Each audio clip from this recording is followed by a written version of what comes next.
And I think we're live again. Hopefully. Should be, probably. Although auto start is now disabled. But it happened to just automatically start anyway. So the auto start function sort of works, but you can't turn it off, even though there's an on and off switch. Anyway. Hello everyone, and welcome back to another Vector 3D live stream. There's all this Creality stuff all over the place. They haven't sponsored this at all. They've not sent this to me. Well, it's come from them, but I've paid for this. This is my Creality CR-6 SE with some other stuff that I got with it and a price list of all the things that I paid from their Kickstarter. So that finished like back in June-ish, and it was supposed to be delivered by September. And it's now, what, middle of November? And mine arrived sometime in the middle of this week. So a little bit longer than expected, but it did actually arrive, which is more than can be said for most Kickstarters. However, there have been some safety concerns and some amounts of smoking and burning and fiery sort of things. So hopefully we won't have, or hopefully we will, if you just wanted to be entertaining, but hopefully I would like the printer to actually work quite nicely. So, I guess we'll sort of just get on with it. Yes. We'll have a quick look at the accessory stuff first, because I don't think that's going to take too long. This might take a little bit longer. Maybe we'll get this built, and then we'll look at these afterwards. I think that might be a good idea. Though this one we can probably do first, because it's quick. So, we've got one box here. This is, or should be, judging from the things that I got as add-ons. This is the enclosure for CR-6 SE. So there, I think it's their like little tent thing. So we'll have a look at that later on. One of the other add-ons I got was a PEI build plate, which may or may not be in this box. I should have a little knife thing somewhere. I literally had it like 4 minutes ago before the stream started, and now I appear to have lost it already. I've done a good job there, haven't I? Oh, did I say welcome, everyone? Yeah, I think I did. Audio seems to be working all right. Good, good, good. So it's a bit strange getting these things started. So this is probably going to be a build surface of some kind, but I'm not exactly sure. They do ship all sorts of different things in these sorts of boxes, so you never know quite what you're going to get. Let's move this a little bit out of the way. Let's put this down here.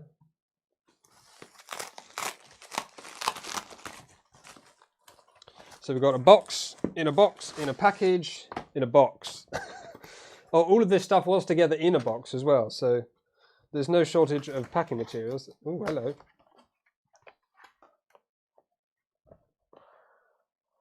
Ooh, well that looks a bit fancy, doesn't it? Blimey, Charlie. Hello.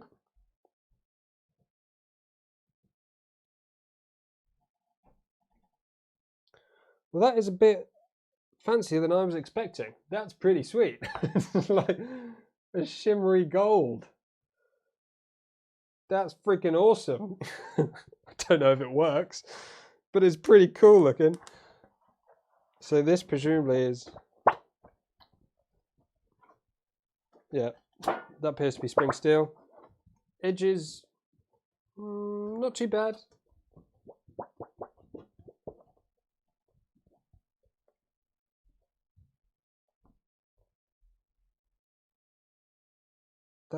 Yeah, this looks actually quite decent. Don't know what the magnet's going to be like. Actual 3M adhesive, there's no way that's a copy with all those 3M logos all over it. And we could just, let's have a quick look at this model number. This is the advantage of having actual stuff. So if we look up 3M9448A data sheet. I know you can't see what I'm looking up, but I'm looking basically just on the data sheet for this magnetic tape. Oh no, that's just going to be the adhesive. The magnet's not going to be from them, is it? Or is it? No. That's just the adhesive. Oh well, I was going to check if the magnet data was part of that as well, but doesn't seem to be. So, provided that magnet does hold that reasonably well once it's on the bed, that looks like it has a good chance of being a fairly decent... Good chance of being a fairly decent bed surface. Quite like that. Quite like that indeed. Cool, cool, cool, cool. Oh.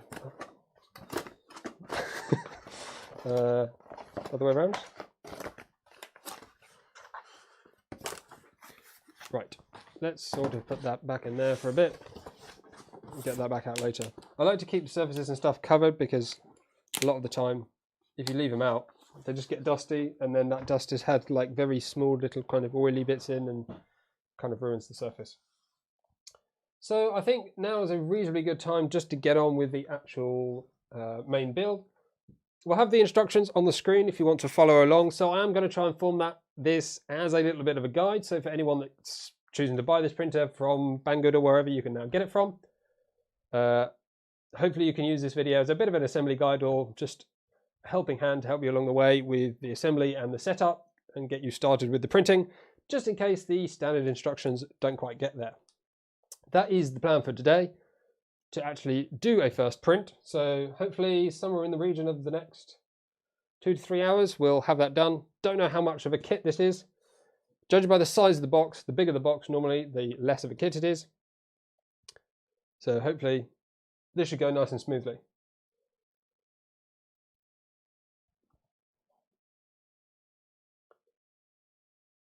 Looks like quite a few new people in the chat as well, so welcome to all of you who have perhaps not been to one of my live streams before.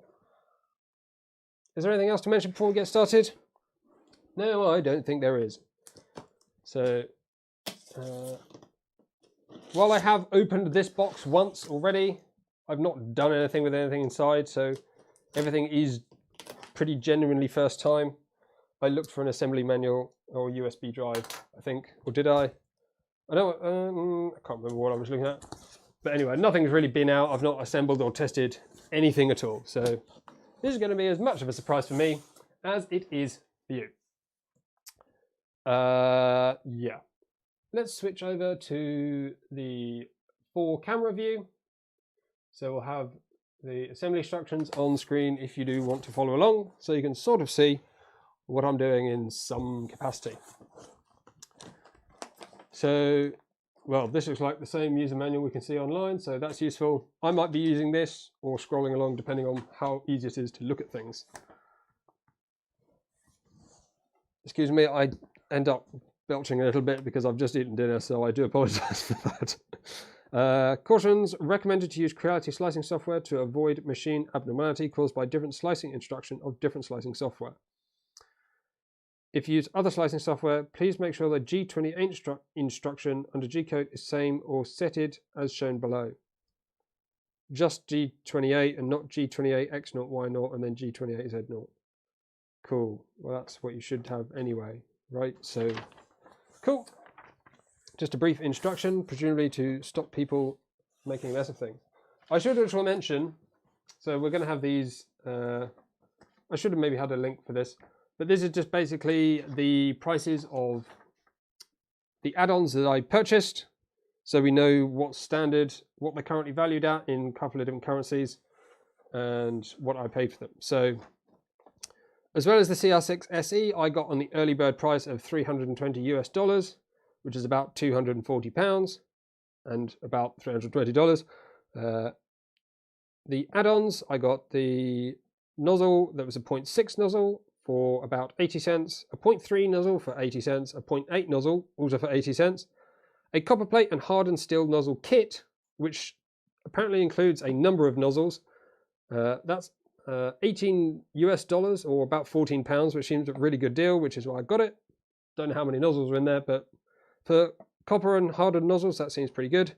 The PEI build plate, which we've looked at already, that's £24, $31 US. That seems pretty reasonable, actually, provided the magnet is of suitable quality, and the enclosure, and then just shipping and other stuff.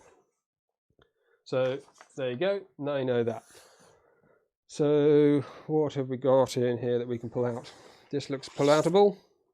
So a screen looks like this is going to be a touch screen. There's no other dial or anything on there, so that's that.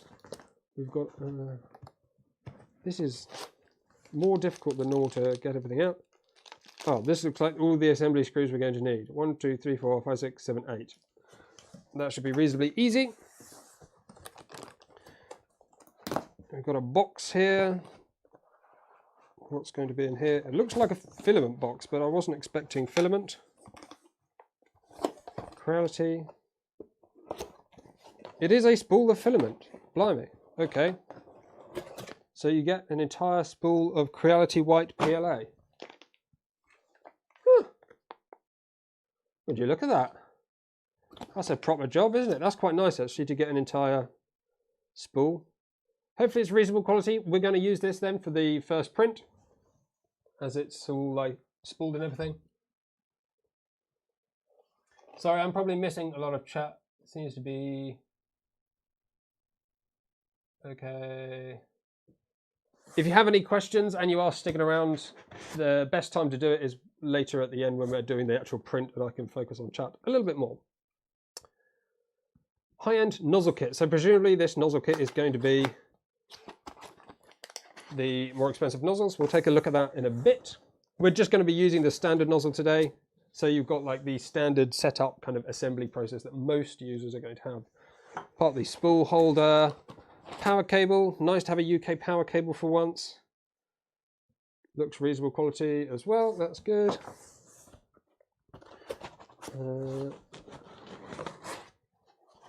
This is a thing. It's quite well. Oh, part of the spool holder. Nice. Another piece of plastic in here. What's this? That's an handle. A metal handle. The pockets in this are really deep, so it's difficult to see. That's why I'm like trying to get it in the light so I can see what's in there. Right, that looks like everything out of there. Right. Here looks, well, that looks like my pack of nozzles, or did that all come with it anyway? There's a whole bunch of nozzles in there, so lots of little brass nozzles. I don't know if that's an add-on. Judging by the way it was kind of forced in the side of the packaging, I'm guessing this is part of the add-on kit, although it's also got a sensor and a tube, so not totally sure. I guess we'll just be able to lift this out. Maybe this bit first. I do normally comment on this packaging. This is the standard packaging that you tend to get with all printers. How on earth am I going to get this out? It seems quite well wedged in. Just pull it harder. Oh, the PTFE tube's like stuck around the bed, that's why. Grease on my fingers already. There we go. So that's your kind of gantry assembly. Very nice.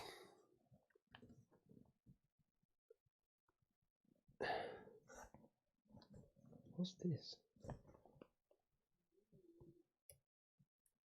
Oh, that's probably, okay, yeah, that's for down there. Right, let's stick this down the side for now. We'll get everything back on the desk once we're ready to do the actual assembly. This is a complex packaging job. It is quite well packaged though, which is nice.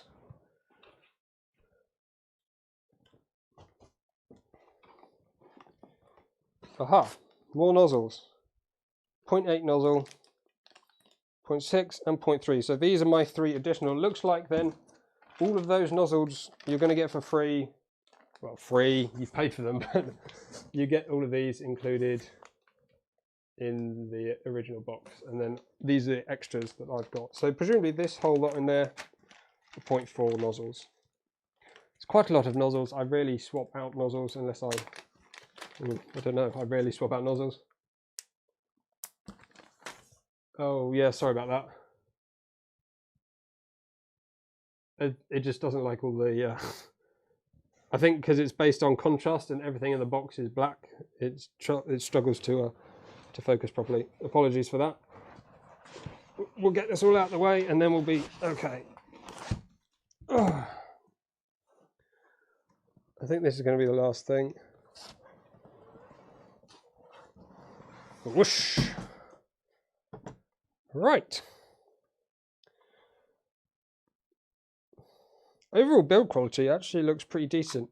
Normally, well, I've had quite a few Ender 3s from Creality, and this looks like a bit of a step up in terms of like fit and finish. Although obviously we have had some potential safety concerns, so that's worth acknowledging. But like a clip here, there's a little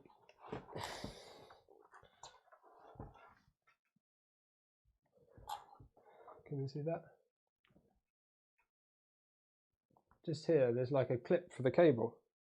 But you never get that sort of thing really on an Ender 3. It's terrifically heavy, I must say.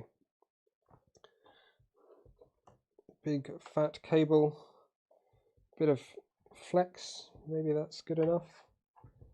It's rigidly mounted to the bed.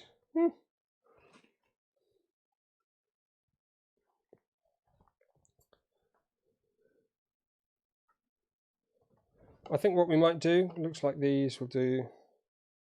Yeah, so I'm going to remove the glass plate for now, just to prevent any damage or anything like that. We'll keep it just as the plain bed while we do the assembly. And we've got a bunch of connectors all kind of wired out the top. So I think the first thing, as we always do, is to take it apart. Oh, I haven't started the timer. Let's not worry about that. That looks a little bit mangled, but hopefully not going to be too much of a problem.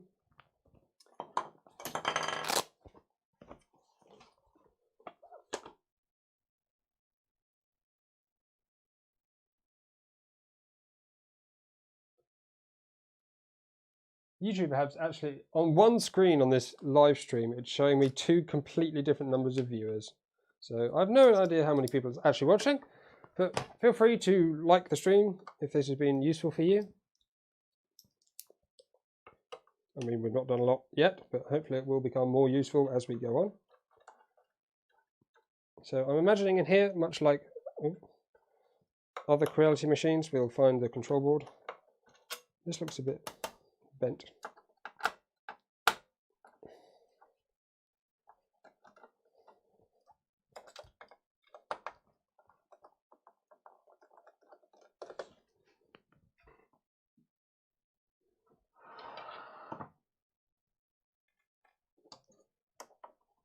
Oh yes, there's this drawer at the front as well, isn't there? It's, oh, did I just knock all the screws off? Oh my goodness. What a colossal idiot. Where did they... I have just knocked all the screws off the side. Well, we found one. Hopefully we won't need them all immediately. Let's stick them in this tray. I'll probably have to replace the missing screws with some of my own, that's fine. We've got a little drawer, here we go, yes. So, you got a spatula, which is not particularly sharp. So, presumably for removing prints, but not sure how great it's going to be. Some slightly weird Creality stickers. Some very... they've got... They're like really tiny and, I mean, kind of adorable, but they're really dirty side cutters. Go on, focus please. No, okay, no focus today, sure. Kind of cute, but they're really tiny. They have a little lock on. Sure, why not? An 8GB SD card. A set of Allen keys. USB drive. Oh no, it's a SD card adapter. So you can plug an SD card into a USB port on your computer. You have another 2 nozzles. There's literally nozzles out the wazoo. And then little collet clip things for the those like PTFE tube couplers. Then we've also got a spanner in the front, which will probably be for adjusting the eccentric nuts, and a hex key thing. Anyway, where were we? Stuff and things.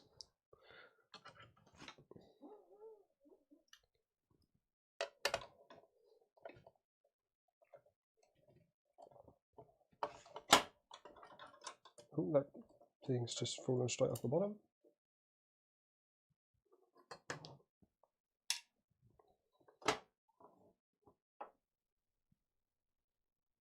Oh boy, oh boy, oh boy. Okay, so I don't know exactly what any other people's Creality CR-6 SEs looked like. So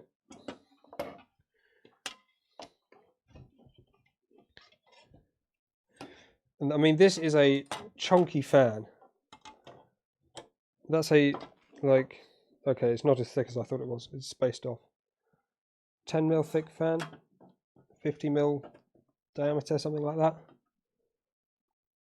It's a version 4.5.2 board.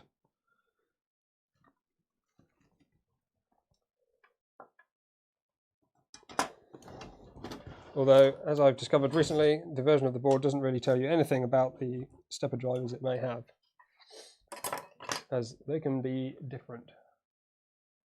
Let's take a good close-up at the board so you can see what we're looking at.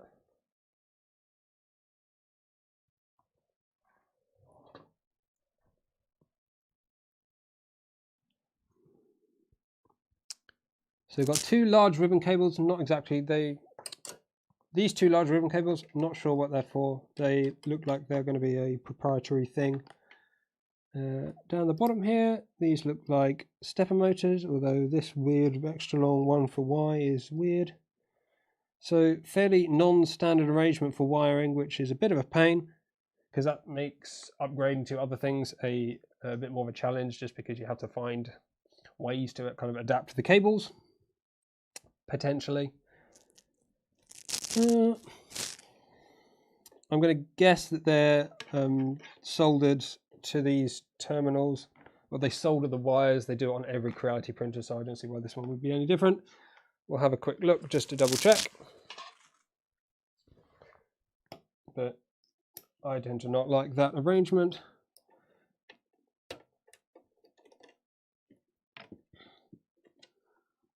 Yep, they've tinned the ends.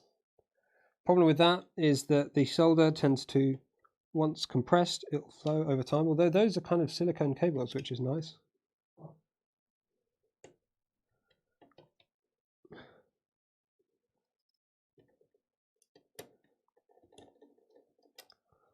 I need to hold this down so I can, I need to be able to hold this cable in place while I tighten it in.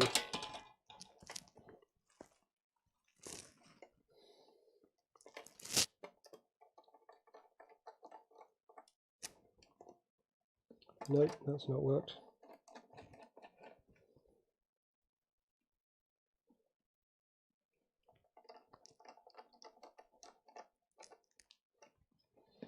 There we go. The best thing to put on there is bootlace ferrules, or otherwise just called ferrules. So if you can get some of those and add them on there, that would be a bit safer, although the control board may just be leaving something to be desired entirely at the moment. It is a 32-bit control board. I believe the Kickstarter description says TMC 2209 drivers, and there's hot glue all over the blooming place.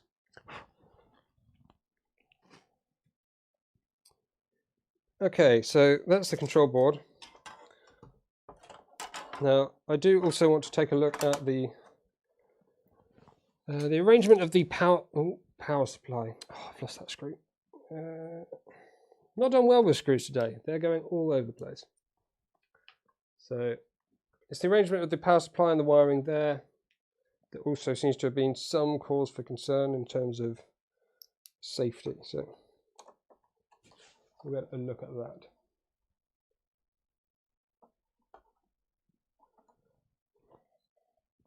Yeah, that's been, as far as I'm aware, the main cause of the heat generation is that they're stepping down the 24-volt power supply to 12 volts, which is absolutely balmy. It's like the last thing you want to do. Stepper drivers always perform better with higher voltage.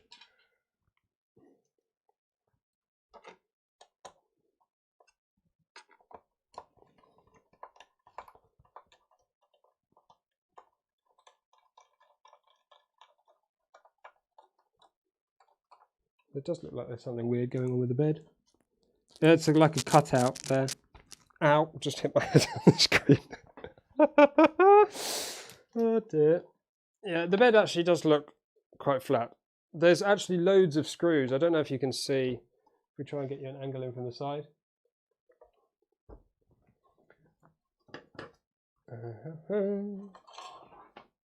They've kind of done that thing that Prusa does, where there's loads of mounting points that hold the bed up, and that helps contribute to a bit of additional flatness. It does feel really well built. That's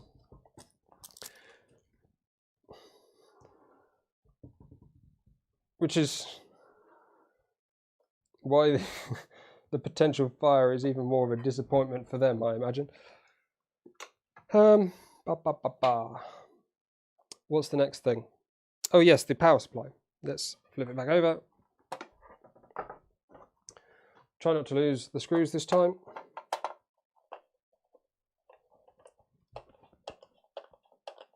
Not sure why the screws are difficult to take out. That should be smooth. Interestingly, there's no like completely open holes. There's this mesh over it, which is kind of strange because that's not something I would typically expect on, well, any printer, to be honest.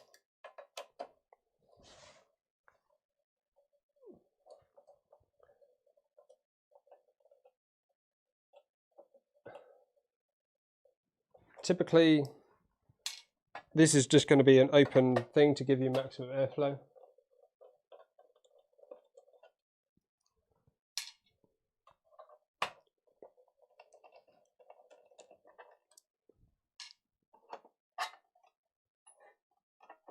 Right.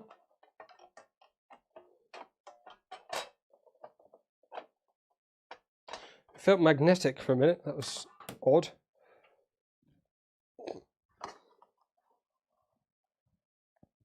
So, do the mains wires. Got switch this side, and that is just switching one side of it. So only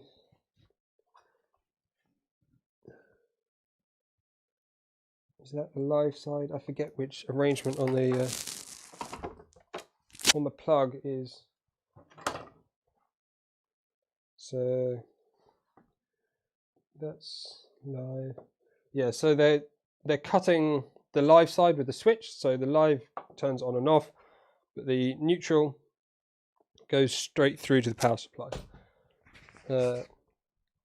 Typically the switches that you buy in Europe, UK, etc., from my experience, they all have prongs for both the main live and the neutral, so you've cut both of them, so nothing is going to the power supply at all.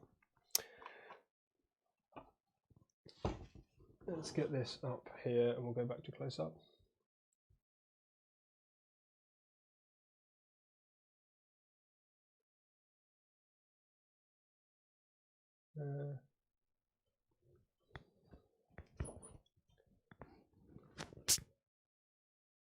So you've got this nice earth bonding point.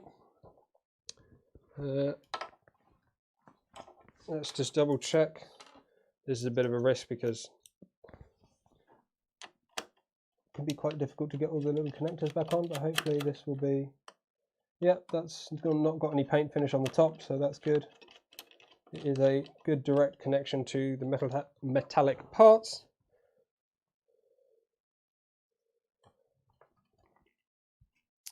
The power supply itself is a Meanwell 350 watt.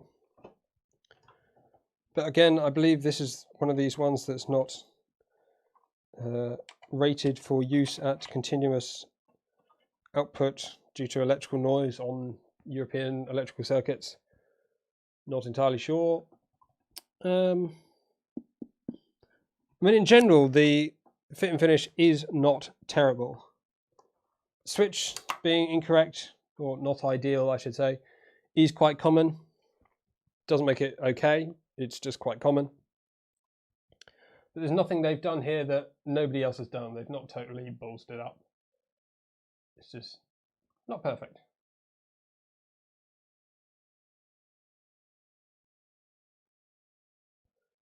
So, yeah.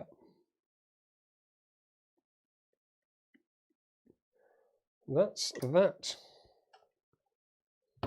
Yes, this LRS, it was CNC Kitchen that pointed out, wasn't it? He did a bit of research on the power supply manufacturer's website, and it indicates that it is not suitable for use on above a certain power I think, wasn't it like if you're using it over like 50% of its rated current or something, then it makes too much electrical noise to be safely used or to be legally used or something on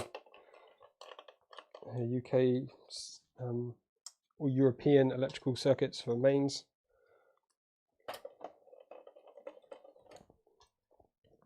Seems a bit odd.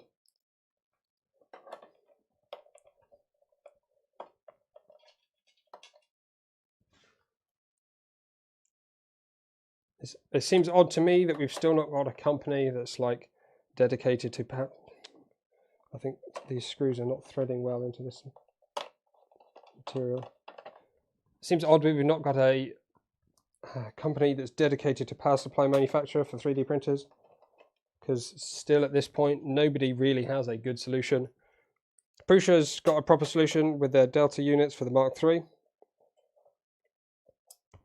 That will undoubtedly conform to all the CE regulations, etc. And they presumably will have designed that for ideal use with a printer. But I don't think any of these other ones that other people use, despite being made by Meanwell, doesn't necessarily mean that it's ideal for use on a printer. Right. Now we supposedly can get on with the actual assembly and the sort of guide. So I guess reasonable place for a timestamp at 33 minutes. For anyone that's looking to do just the assembly to get their printer up and running and doesn't need anyone to take their printer apart first. Fortunately, not many bits to be taken a look at, so the assembly process should be fairly simple. If we move over to this instructional view, we'll get everything in shot and we'll get on with it. Yeah, perhaps you don't need a guide, but some people that are not very used to doing this sort of thing find it helpful to have a bit more kind of guide and information or something to follow. So yes, it's happening.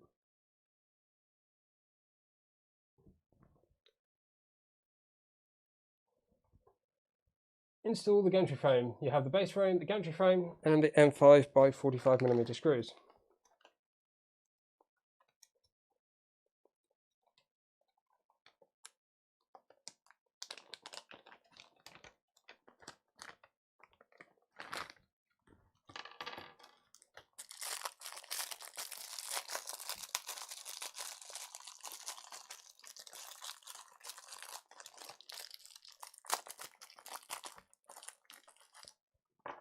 So this kind of assembly method is something that's quite common on 3D printers, especially those from Creality. Basically involves 4 screws up through the base into the gantry frame to hold everything together. So you've got your 2 kind of pre-assembled assemblies and they just bolt together. The downside is finding an arrangement where you can actually balance them while you put the screws in is never super easy. If you look on the image at how they assemble it, it's literally just floating in midair and you put the screws in. Of course, that's not actually possible. So let's give this a go. We're going to put this up on its side, the wire facing down on this side. And then we've got the gantry frame behind it, so this is going this way around. That's going to hopefully sit just nicely in there. We'll bring the base towards it, lining up the cutout parts in the frame with the base. Hopefully that will help. And that's what I mean by having extra bits of information as a guide, because just because it tells you what you need to do doesn't necessarily tell you how to do it. And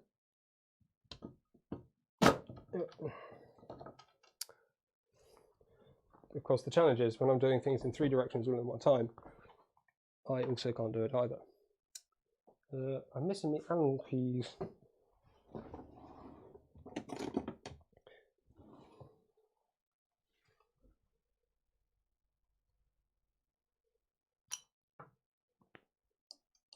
No, not that.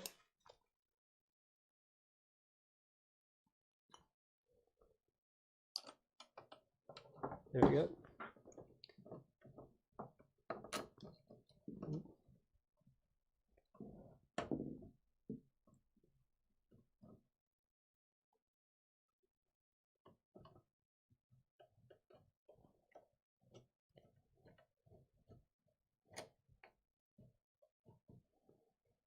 So that's one in. Start one down the bottom as well.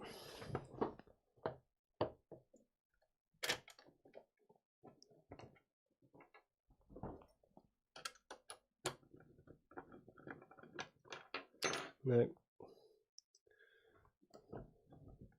See, this is the trouble with this assembly method. It's an absolute pain to actually do.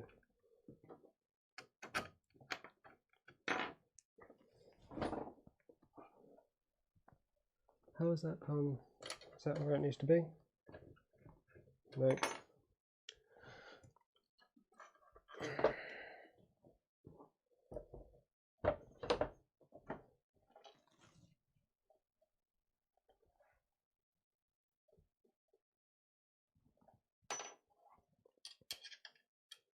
Simply balance the frame in a vertical orientation, hovering slightly above the ground. In the skirt, the screws. Right.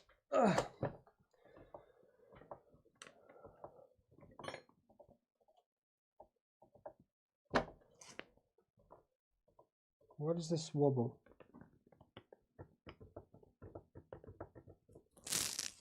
I mean, obviously the screws aren't in, but okay, I think it just does. Okay, I think we're okay. So let's put this back down now. Now everything's aligned, we should be able to put the other screws in a little more easily.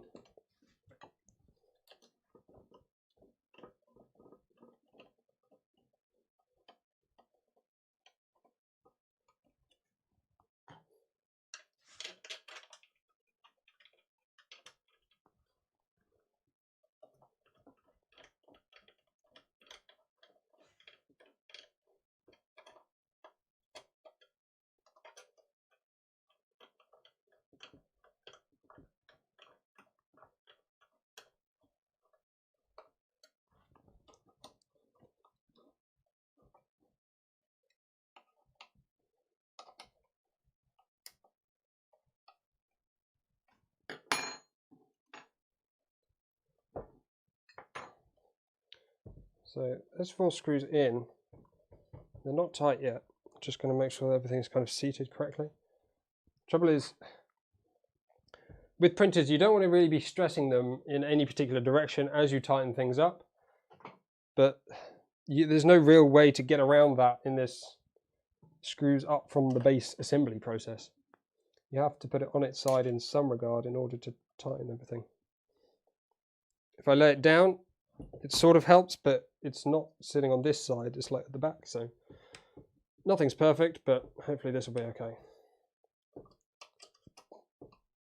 Try not to get too overzealous with the tightening. It can be quite easy to do. You are screwing into aluminium, which is a particularly soft metal, so if you overdo it, you will damage the threads. and then it won't go together at all.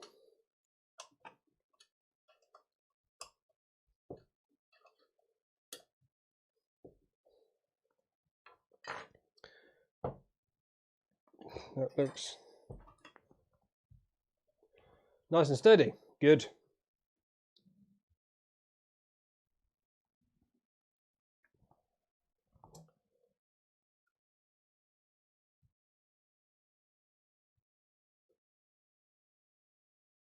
Just coupling to raise the x-axis to the position as shown in the picture.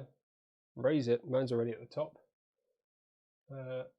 X-axis bottom profile. 2 Z-axis profiles installed on the inner step of the X-axis bottom profile. Well, that's a super complicated way of explaining that. But well, I'm pretty sure we've done it right. So let's just move on to the next step. Next, we've got to install the display, which is this kind of block-looking thing with a, well, it looks like a screen. I think most people know what a screen looks like.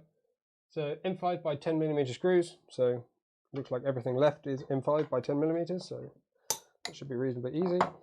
Going to need a different size Allen key for this. So a 3mm Allen key. Looks like all the ones that it comes with will probably be suitable for doing the assembly. I just like using my own. Although the ones that come with this do look a bit nicer than ones that you typically find, so that's pretty good too.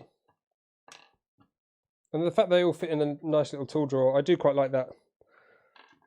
It kind of, especially when you have a number of different printers, it's nice to keep all the sort of tools that work for one printer with that printer. Because at the moment, like a lot of printers up to now don't have any storage, so I have them all like in a central location. So I've got like 10 pairs of pliers, side cutters rather, and I need them at the printer because that's where I need to cut filament. But there's nowhere to put them on the printer, so they end up in the drawer. Anyway, that's the screen assembled. Obviously, it's not wired in yet, but hopefully it'll tell us to do that in a second. Yes, after the display is installed, please connect the display cable. So for me, the display cable is connected down here. So there's a piece of, let's get this down at this angle. On the front, it's just this extra long cable dangling. Down on the front here, it's just taped to the top of the box. So we'll just gently peel the tape off. And we'll take the tape off completely. This is exceptionally sticky, fabricy tape. Put that down there, and then this just plugs into the back of the display. So let's flip that around so you can see. So this connector does only go in one way round, so be careful not to try and force it.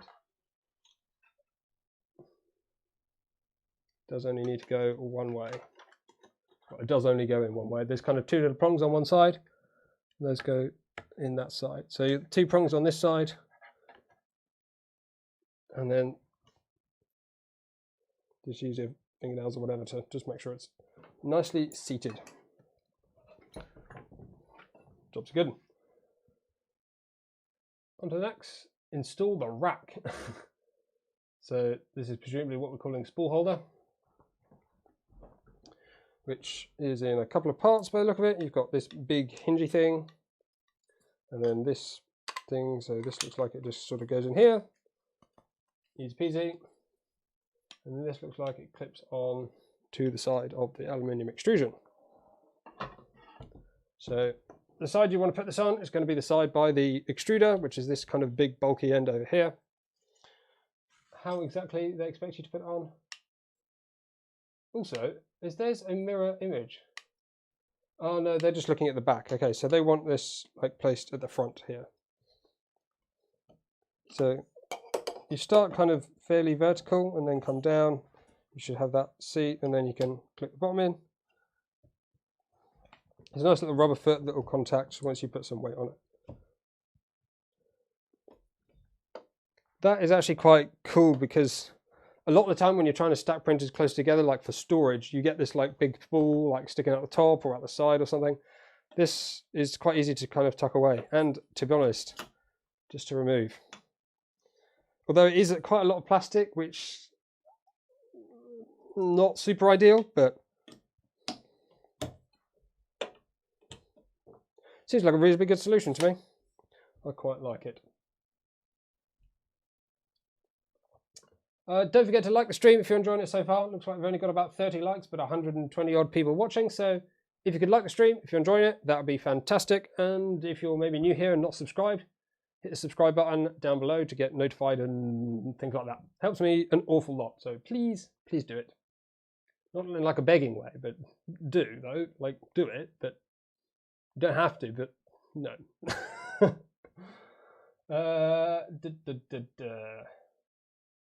The material rack can be installed in different positions on the front and back of the Z-axis and can be folded. So just kind of stick it where you like. Looks like you can probably put this in the other way around if you wanted to. So you can put that like that. You could have that like this. All sorts of different options. I mean, where else could you put it? I guess you could stick it on the top maybe. No, you can't put it on the top. That's just silly. Can you put it right up here? Sort of. You potentially maybe could, but you probably wouldn't want to. That seems daft. Down at the base does seem like the best place for it. You get a nice secure mounting.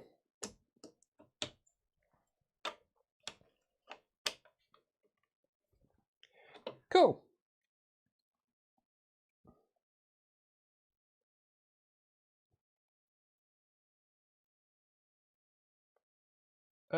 Not a particular fan of so I'm just reading the question here from Peter Stimple. What is your take on long existing companies using Kickstarter for regular product release, especially Chinese companies which seem to use Kickstarter like a shopping system?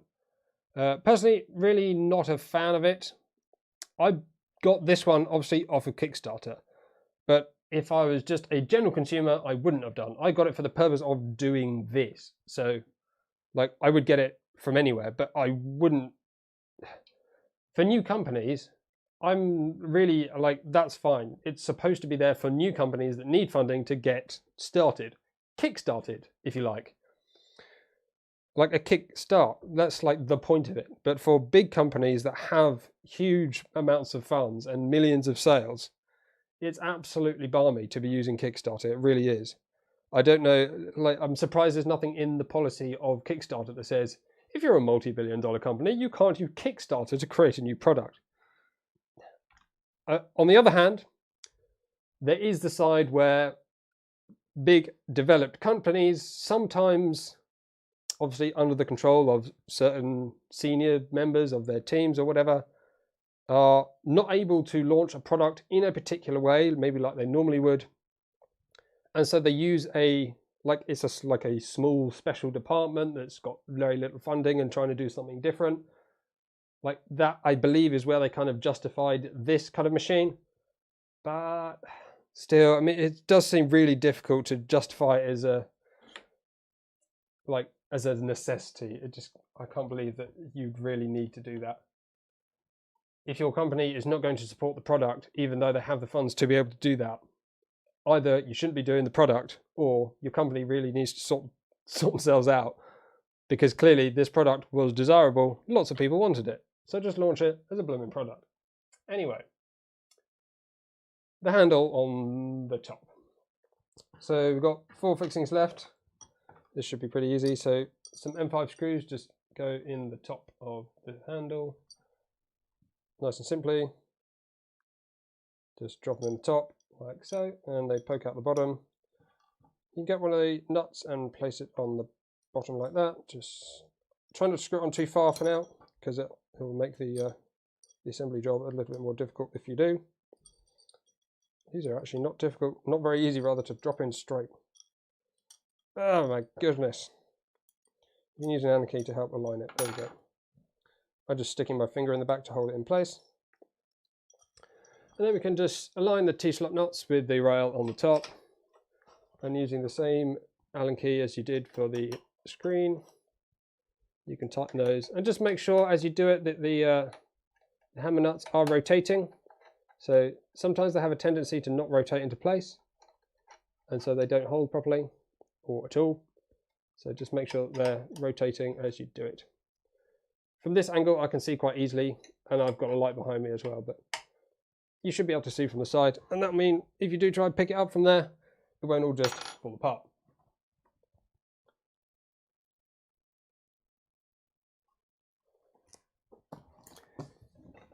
Yeah, I mean, so the idea behind Kickstarter in terms of a business.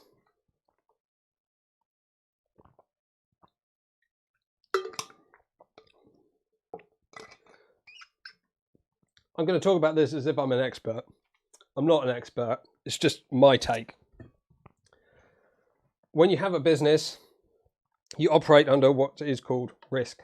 This is the amount of potential issue you have with doing something. So when you're launching a product, there is a risk that nobody will buy it. And that risk has a monetary value because you spend loads of money on research, like production, development of the product, creating all the packaging and building everything. You've got all your stock. So there's huge amounts of inventory and cost behind doing that. If then nobody buys it, then you've got a problem. One way you can remove that risk is by making sure that people have paid for everything before you go and make it. So you're basically moving that risk, or, well, for the company's point of view, they're removing that risk by putting it onto the buyer. The buyer's risk, which is what Kickstarter is the buyer saying, well, I'm happy to take the risk of exactly 1 or 2 or 3 machines or whatever value they want to input. And so they're saying, if you do manage to make it, I will pay for that machine. But if you don't make it, which is the risk that the buyer has, you don't get a machine, but you've still paid the money. So it's just that transfer of risk from the business to the customer. That's how I see it. Obviously, the advantage for small companies is you kind of democratize that, or distribute, I suppose is a better word. You distribute the risk across a large number of people, which makes each individual person's risk seem less relevant or less significant, while for a single business to take on all of that risk can seem potentially unmanageable.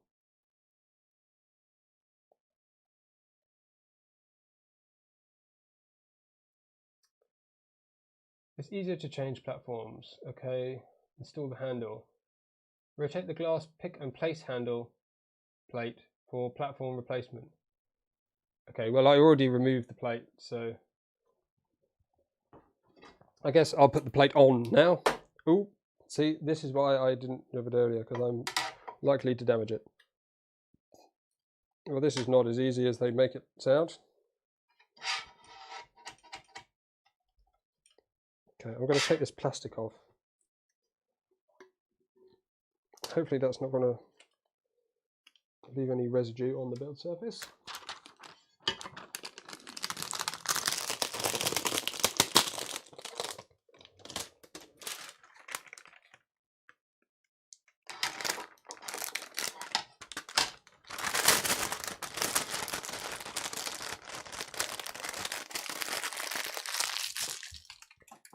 So hopefully now we can just force that under the clips at the back. That's not great, is it? Oof. As removable systems go, it's a little impractical, but it is technically removable, so it's better than than what they had on the Ender 3v2, which was basically just flipping those bulldog clips for paper.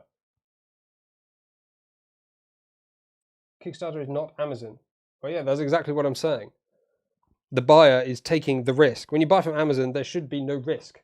You're buying a product that exists and it will be delivered. They're contracted to deliver that product. That is the contract that you make. With Kickstarter, you are buying the risk. You are paying to say, if you make it, I will have it. If you don't make it, you will still get the money.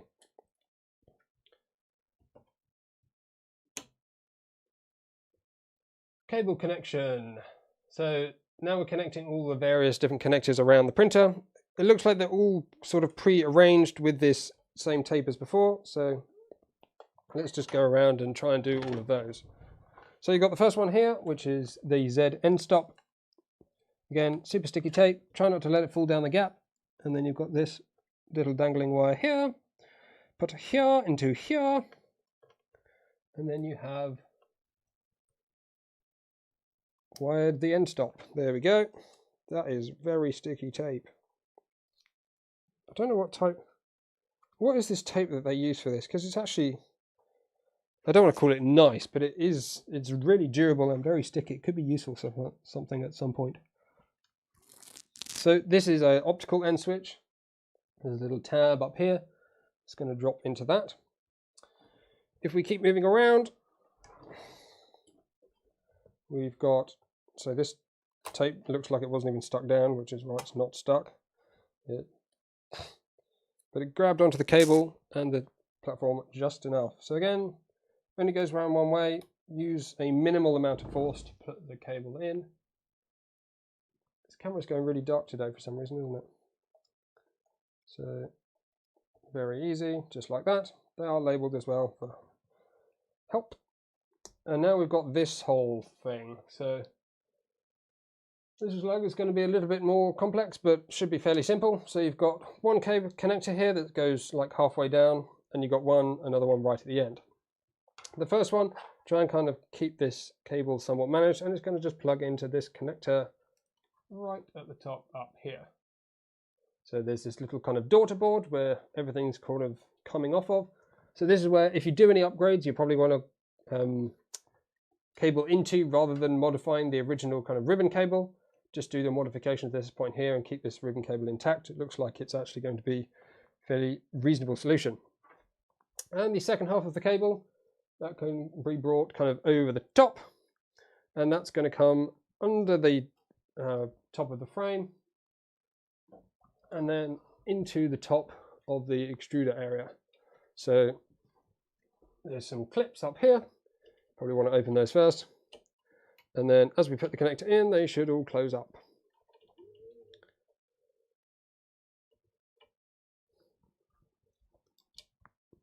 Just like so. Now that can't come out without you pulling these either side. Oh, probably don't want to do that. I think you have to do them both at the same time. There you go, and it ejects the cable. The cable, not the J-ball. So there you go. That's that. Nice. This has a little bit of wobble. While I'm here, I'm going to do a bit of adjustment on that. So as we looked at earlier, there's a spanner included in the box. One end of this will fit nicely on the eccentric nuts, which are the kind of nuts next to the wheels. It's going to be the 10mm side. Rotating that slightly will move the wheel very slightly closer to the extrusion and stop any wobble.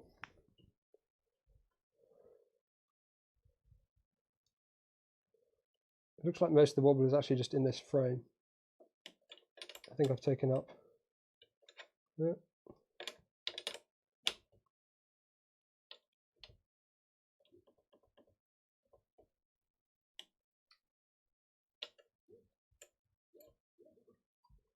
That seems about good. Stick that back in there for later. The other bit of cable management you can do while we're up here. So it looks like they've included some of these little wire clips. So you can attach this cable, the ribbon cable, to the PTFE tube. Not sure if it's the best solution ever, but it'll probably help. So let's do that. Oh, this might not be actually very easy at all. What we're going to do is use the belt at the top, at the back, to gently and slowly move the whole thing down a bit to make it a little bit easier to work on. So, I mean, these are really not designed for ribbon cables, so this is probably not going to be very easy, but we can slide that in there, and it does sort of hold it a little bit better.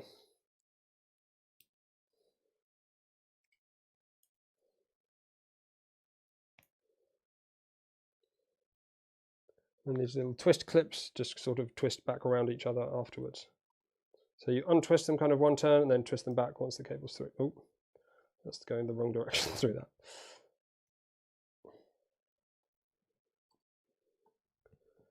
that. As solutions go, that's a little bit janky, to be honest. It's not really going to hold. Some zip ties would probably be better, but there aren't any included as far as I can tell, so that'll have to do. Continuing around the printer, we've done obviously this side now. At the back, looks like the Y-axis motor is already plugged in. That was pre-assembled.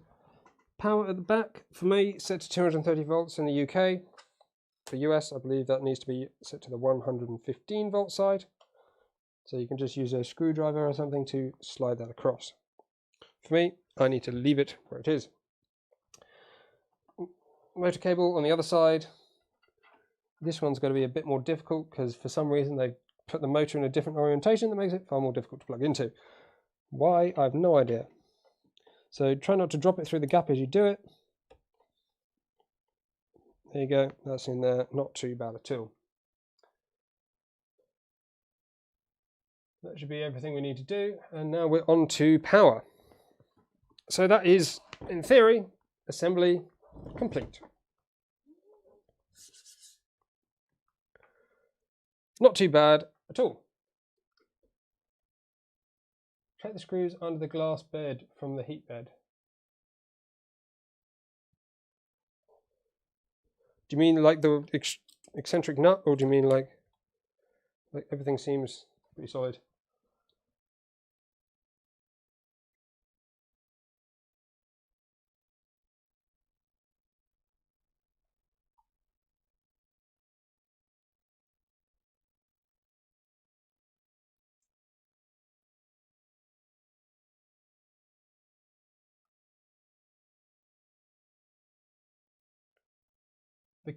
The cable ties actually relieve, so I'm reading this, actually to relieve the Bowden tube which pulls on the hot end. Huh? Why would it pull on the hot end? Ah, because nothing's reasonably stiff. But of course we do have that weird bed leveling system, so I guess it's time to just get to that and let's have a look at how that works. Let's take this doobly-doo off the screen. So I'm going to move the macro camera now up a lot closer.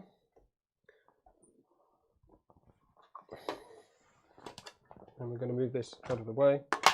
I might actually move off screen for a little bit because annoyingly the screens are already always on the annoying to get to side of things. Once we've got this up and printing, we'll get a look at all the add-ons and stuff that we have too. So let me just scooch around the back and re-kajigger the camera. Oopsie daisy, that's that broken. Just going to see my shirt for a bit.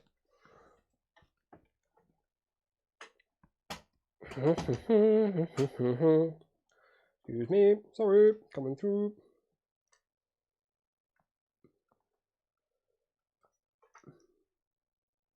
So hopefully at some point that will focus on that.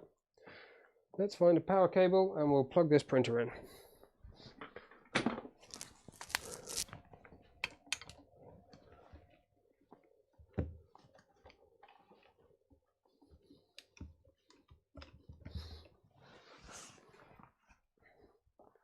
Where's the power cable? It's over there, so we need it on the other side of the bench. Right, power is currently off. This is the bit we really need on camera, isn't it? Let's make sure we've got a good shot of what the hell is going on. Let's move the camera back for a little bit.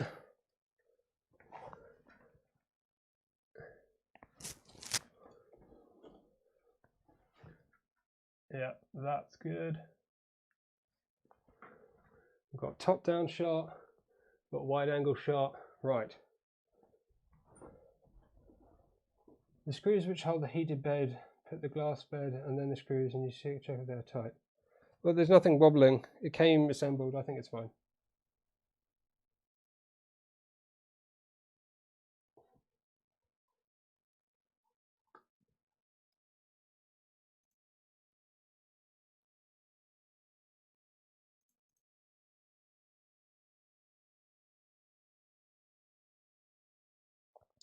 Reasonable being. I know that wasn't actually a link. Apologies for the stream labs. It's because you had a word and then a dot and a word immediately after without a space, so it thinks it's a link. So just be a little bit careful.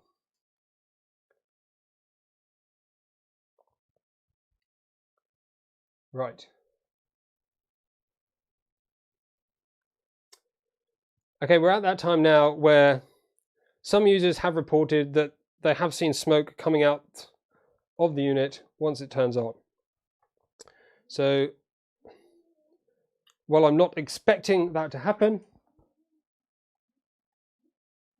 we are going to try and capture as much as we can so we can see anything happening. So in this area is where the control board is, so anything comes in that direction, we should see it from the control board. Back here is obviously the power supply power switch, so from that direction will be that.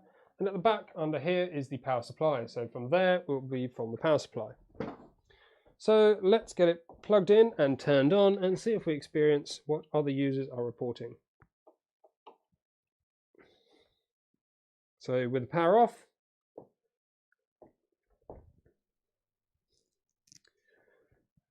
looks to be operating as normal, which is nothing. With the power on, no strange noises. Fan is booting up on the power supply. I know that could be hot end. Part cooling, that's the hot end fan. Nothing particularly abnormal at the moment. Everything looks standard. Obviously I have a screw missing in the top here because I dropped it earlier and it's sort of gone somewhere and I don't know where. One day I'm sure I'll find it. So I guess that's quite good. No major issues to report there. Moving swiftly on. Let's get this camera, macro camera in here. I'll have a point at this screen so you can see what's going on with that. Now, while this doesn't look like Marlin firmware, I had a look on their website earlier and they do actually provide the firmware as open source.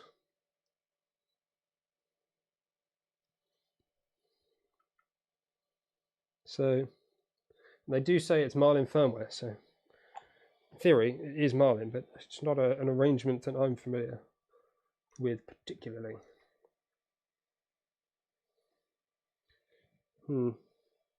Not ideal. Hopefully you have a little bit of an idea of what to look at there. So, continuing with the instructions, they ask you to go straight into bed leveling. Select home leveling to automatically level.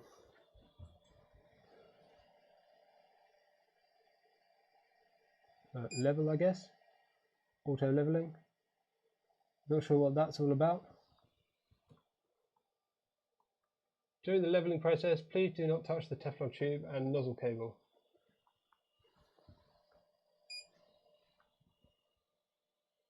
Ah, the camera is now right in front of the printer, isn't it? Compared to that camera over there. Maybe we can rearrange this a little bit.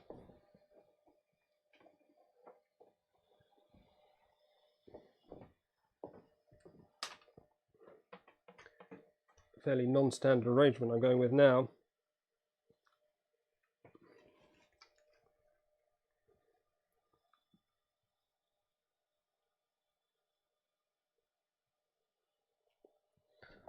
Hopefully that's a reasonably better view, perhaps, maybe, possibly. Apart from this really long HDMI cable that's now in the way.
Okay, do we have audio back?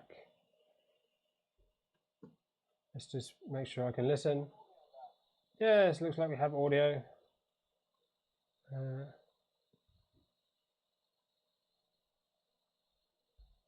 There we go. Back to normal colors. See, this is what happens when you start playing with cables. I think it's done its thing. I think we probably missed a bit of that.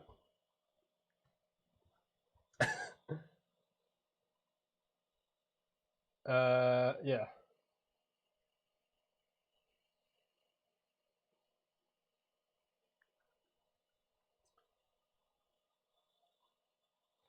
So I might just move over now to the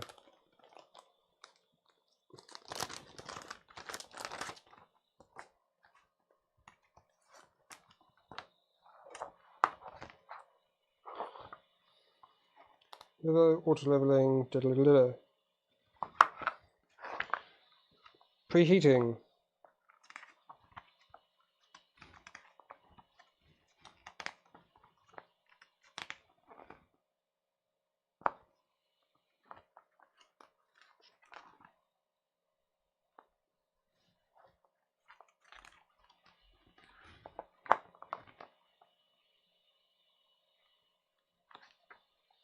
Doesn't say anything about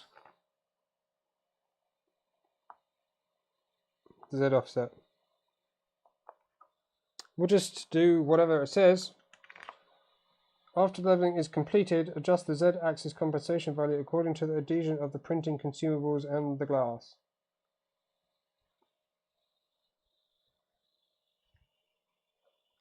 How do we do that? No idea. Doesn't really say.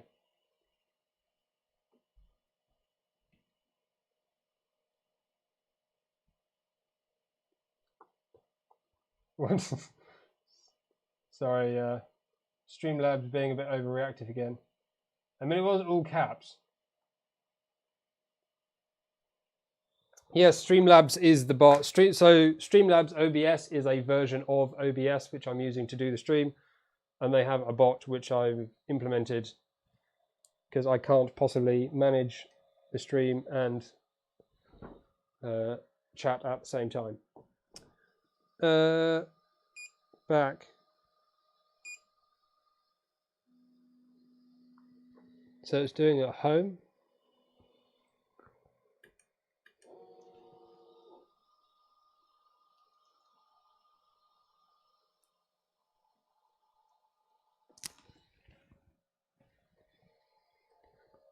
This feels quite...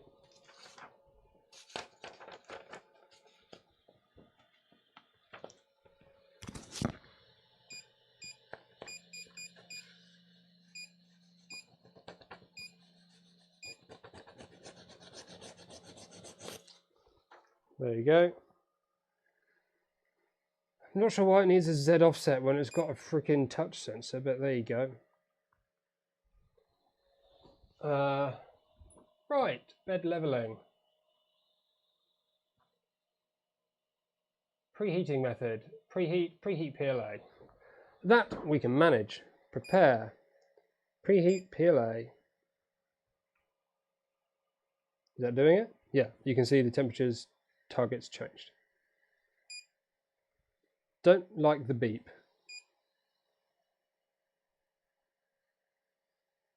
And there doesn't seem to be a way to turn it off. Great. Oh well. And why do printers still have an ABS preheat? Who uses ABS anymore? Oh, probably quite a few people actually. But anyway, PETG would probably more popular. Should probably be the default preset by now. Since you don't have the SD card in settings are not saved. What? Does it not have an EEPROM? It should have an internal memory which is saved settings to. Or have they done that daft configuration where it saves with the SD card? Which is an option in Marlin firmware. It makes sense in some instances, but not really this one. So it's got a sticker to make sure we put the SD card in the right way. Sure, thank you.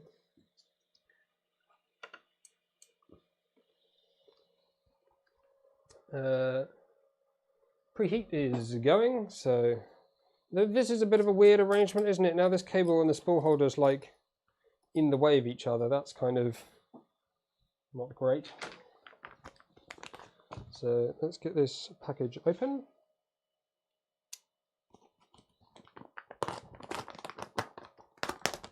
Yeah, it's just, I guess, one of those Creality firmware configuration things that they just didn't do quite right.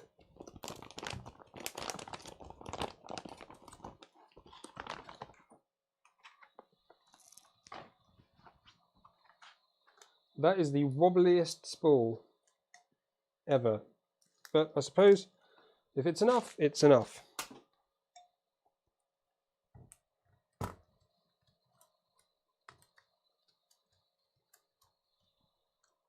Looks like we've got a filament sensor on the back here as well, which is kind of nice to see. They do suggest cutting it at an angle, but not sure which angle is best. Should be, if it's pointing down, it should be 45 degrees this way.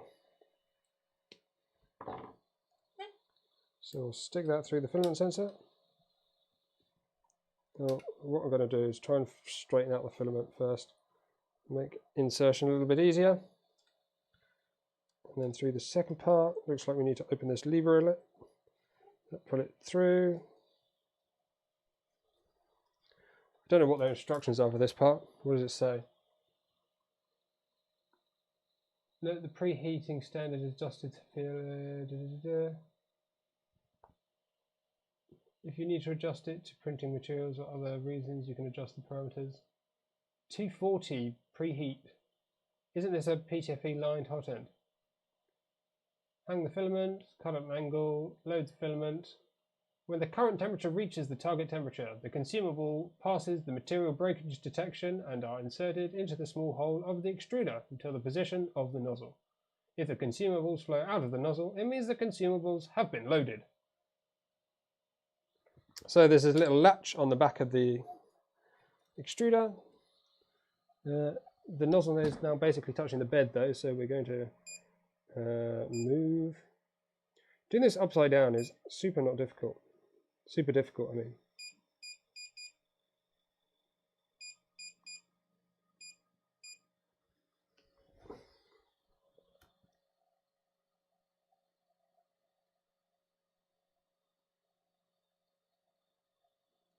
Don't know what that black material was that was in there, but it seemed to flow a whole lot better than this PLA is. I'm just going to push it through quite a bit. It'll just make sure that there's no black left in there. So we don't actually know what that material is. Do like this latch thing. Is that now? I mean, it's kind of jank, but also actually kind of nice.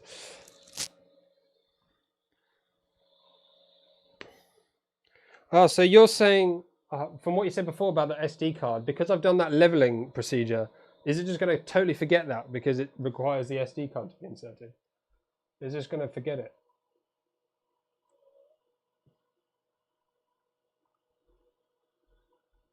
So we've got the SD card in. Hopefully there'll be a model on here that's going to be printable.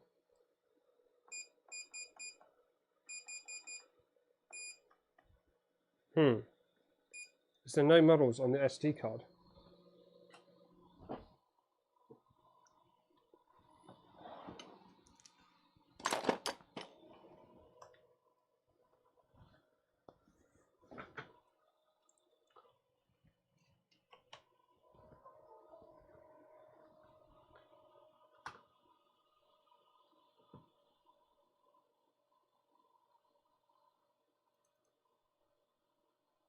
Oh yeah, okay, there is.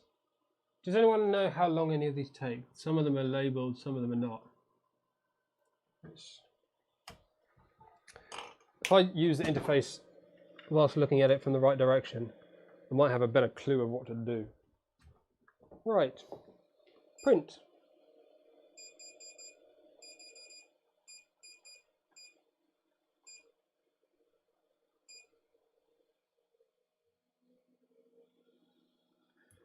Auto home, please wait for minutes.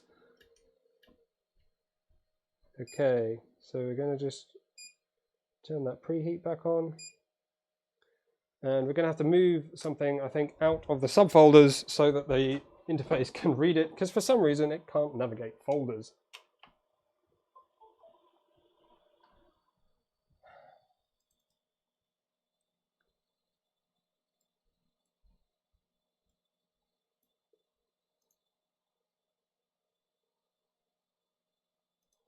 Can push a slice to read G codes now?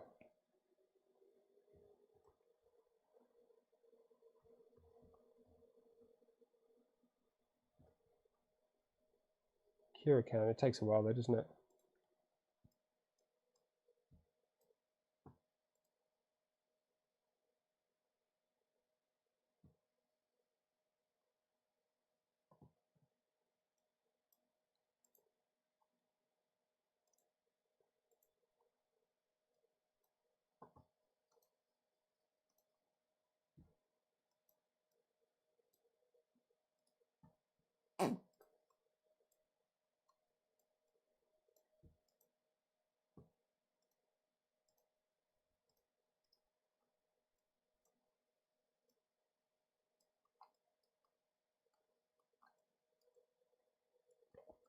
I really need to find a way to get this actually, my views on the screen.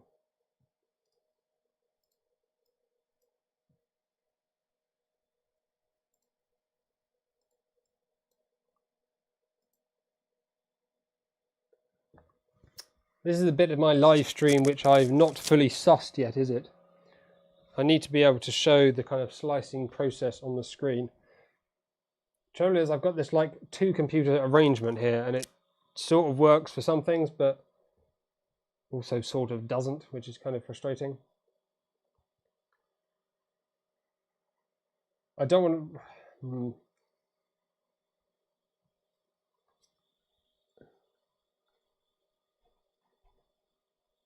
no, don't want to do that.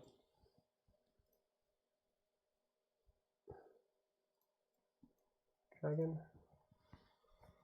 Oh, presumably it's going to be a Ender 3 Creality logo thing. I know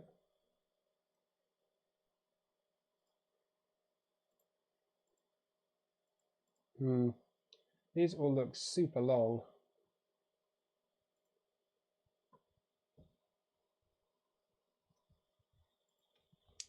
Let's try follow the instructions, and we'll slice something in the secondary window where the instructions are. How about that? That sounds like a reasonable plan, doesn't it? So the instructions say start printing. Double click to install the software.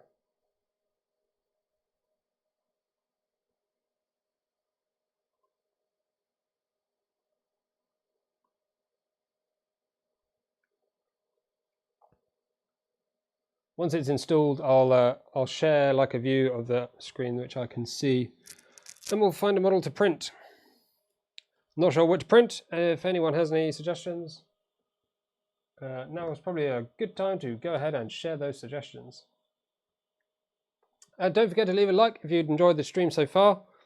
We will be getting on to take a look at the nozzles and the enclosure once we've got this starting printing.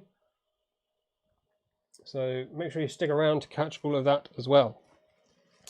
Of course, we may still see some entertainment in the form of sparks and excess heat. So hopefully now we should have Creality Slicer.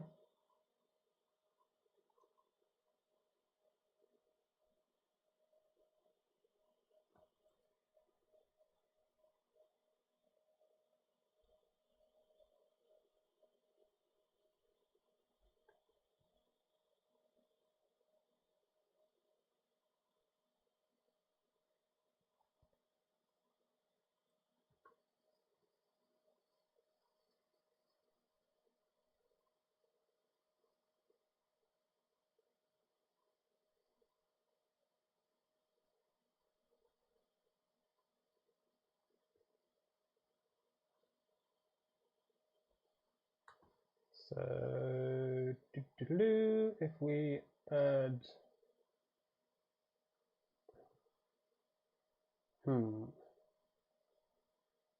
oh sorry, it's shooting all over the place, isn't it?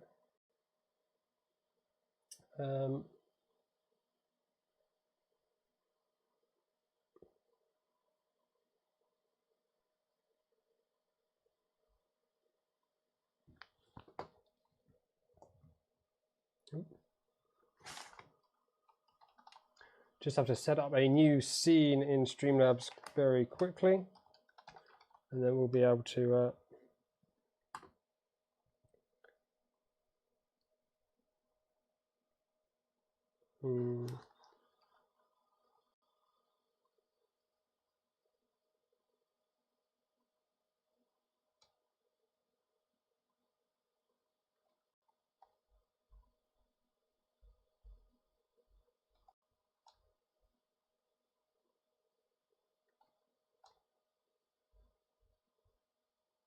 so if we now add a window capture for Creality Slicer.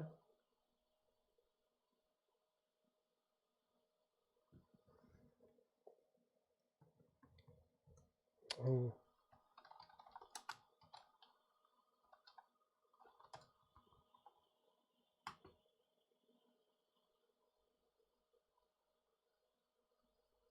I love how the executable for Creality Slicer is cura.exe.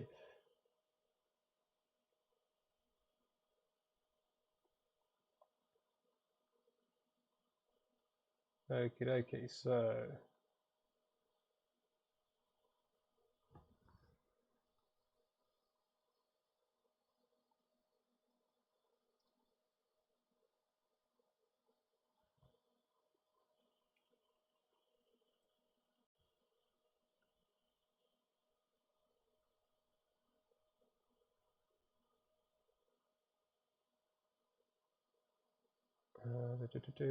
sorry, we're getting there, we're getting there.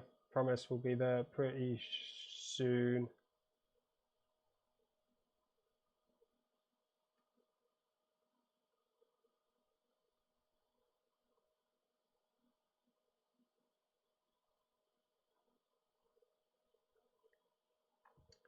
Okay, so hopefully you can all still hear me.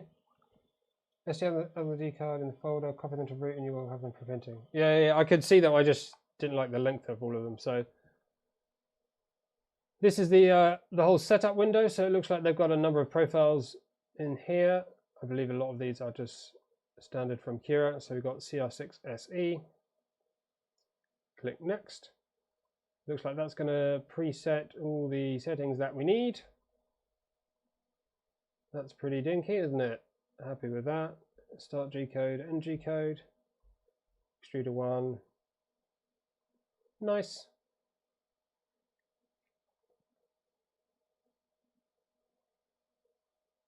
Finish. Your configuration seems to be corrupt. Something seems to be wrong with the following profiles.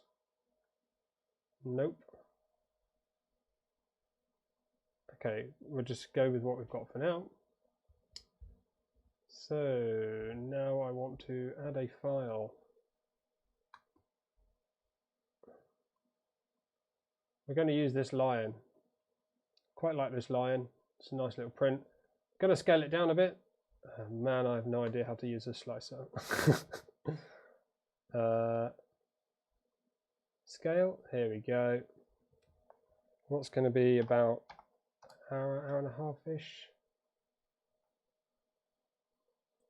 2 hours and 6 minutes. What on earth? For 50% scale? What? That seems ridiculous.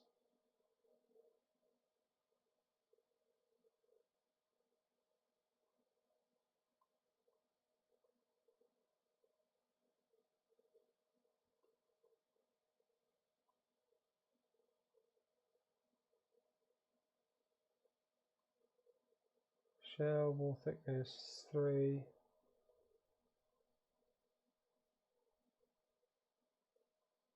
Speed Why have we only got one speed? Cooling. Okay, well, it's going to just give me that, so there's no other options apart from all the custom ones, and I don't know why.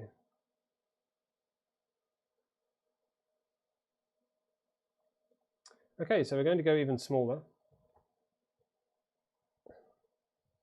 Oh, wrong keyboard.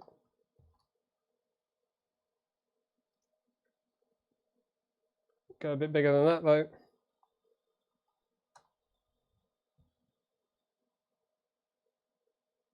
Well, I don't want to, so I could adjust the profile and make it faster. 50mm a second is quite slow. But as other people have commented before, I do tend to not use the standard profiles and then comment on the printing quality. So instead, I'm going to go with exactly what the recommended standard settings are for the live stream so we can see what the manufacturer suggests. So if they suggest you go really, really slow and it takes ages to do a tiny little print, then that is exactly what we're going to do. So 1 hour and 18 minutes, that seems rather reasonable. We shouldn't need any support material. I mean, they do tend to get a little bit of drooping here, but I'm not going to worry about it too much.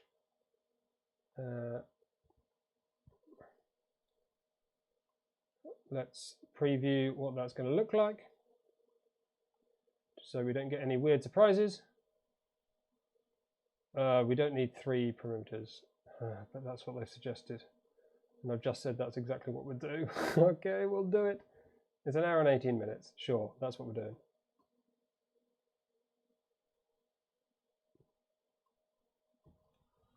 Oh. Oh yes, it's down here. Right. Now we have a file. It's been preheated for quite a long time now.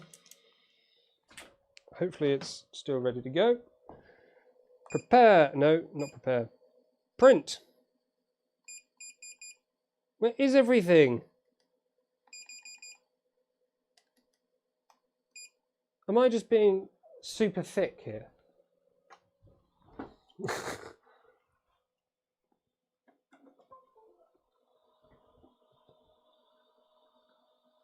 It's on the file. It's on the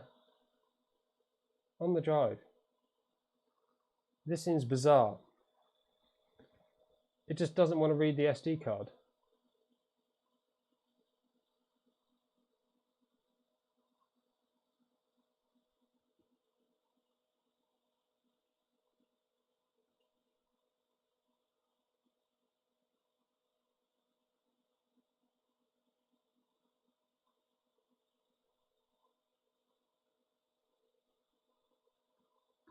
It is on the root of the drive. It's right here. This is the root. Oh, sorry, you can't see that, but it is right on the root of the drive.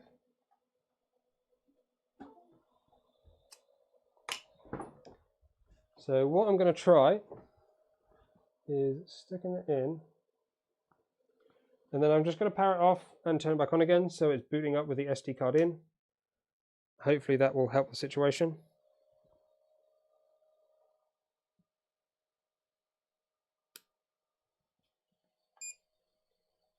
Oh, here we go. CR-6 SE Lion. Print. Yay! Printing! Cool. Pretty chill. Right.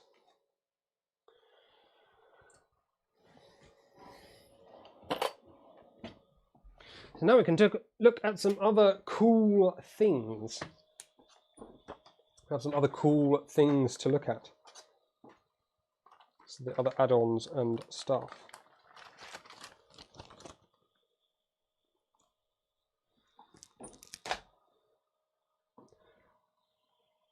They're seconds ahead of you. Turn it off and turn it back on again, and then it'll work. Works every time. We'll keep that out. Don't need those things for now.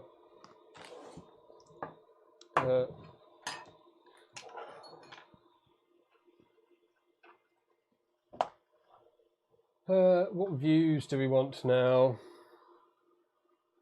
We don't need the slicer now.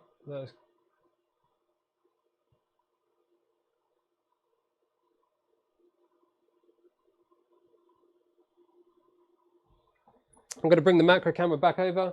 I don't need to interact with the screen particularly now. And I'm going to have to show you some stuff that's quite small, I think. So, sorry if the camera's all over the place a bit. That's just sort of how it is.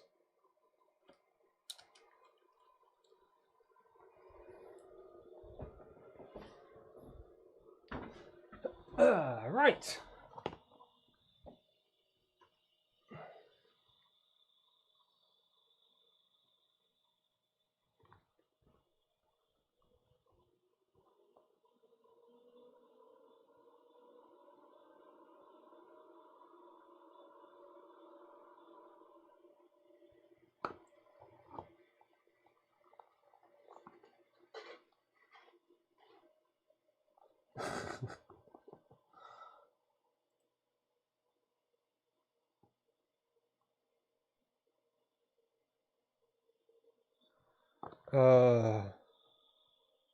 There was an EEPROM on the SD card, but it's probably not enabled correctly. You're right. Let's stop that. Stop. Let's go do the leveling again. Oh no.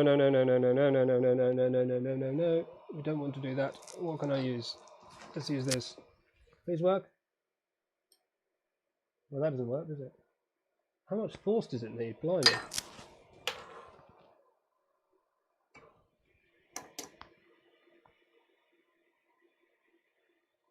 Hang on.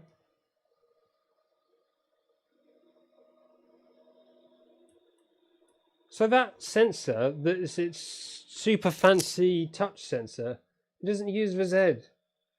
It has a separate Z end stop. What? So I probably just broke it a little there. Wait for the nozzle temperature, heat up to 120 and start leveling. Okay, it's just gone for it. It's at 177. I guess they want it at 120. The filament will be soft enough so that it doesn't maybe do any triggering.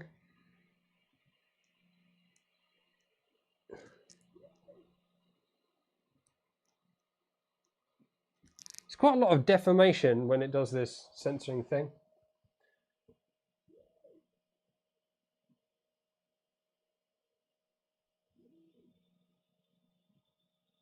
When to look at the strain gauge. That's a bizarre technique. So it only enables it once the Z end stop's enabled. Huh? I guess it kind of makes sense to prevent any issues during printing and the Z end stop triggering during a print or something.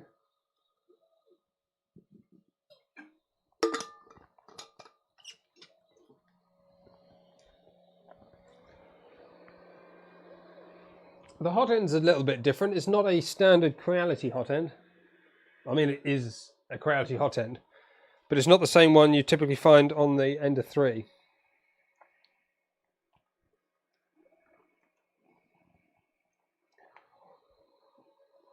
And it's not doing so much of the excessive forcing on that side, which is interesting. Right. I suppose we ought to do the lovely homey thing as well. Hold on, back. Yeah, this is still at 0.2. So we need to do this.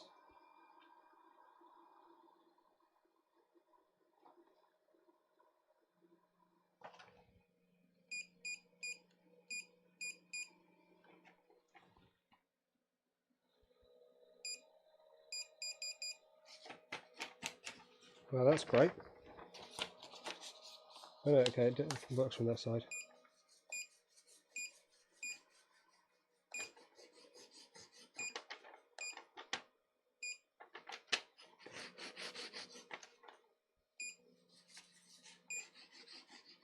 I think that'll be good enough.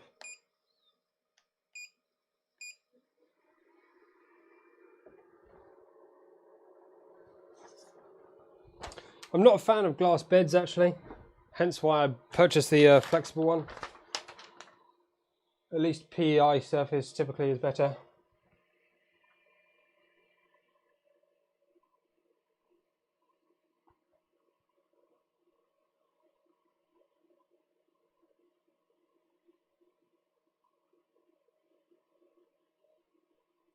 Nope, no fire yet, Ewan.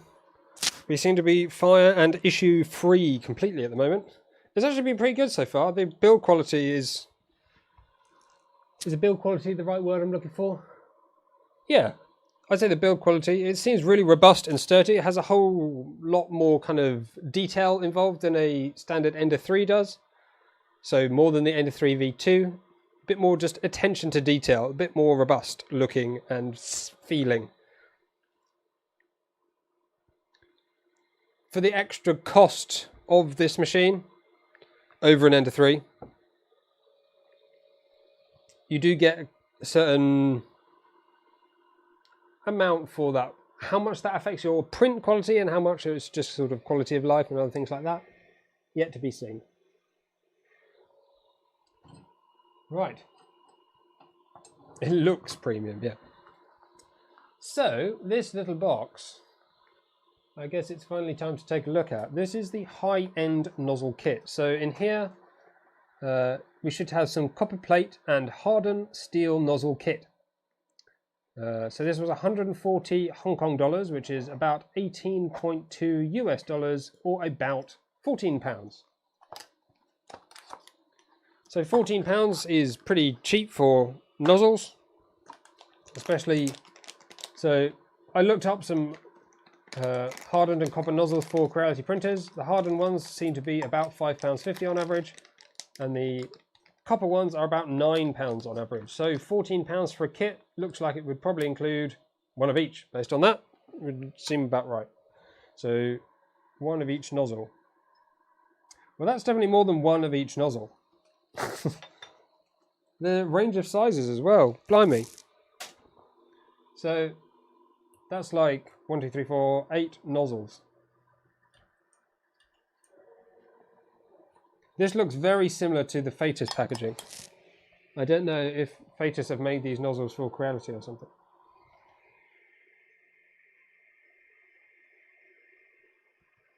Just checking the first layers going down. Oh, it goes back on itself.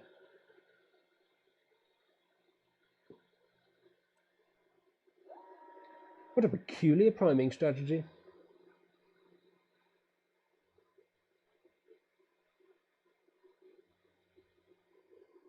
First layer looks like it could be a little bit closer.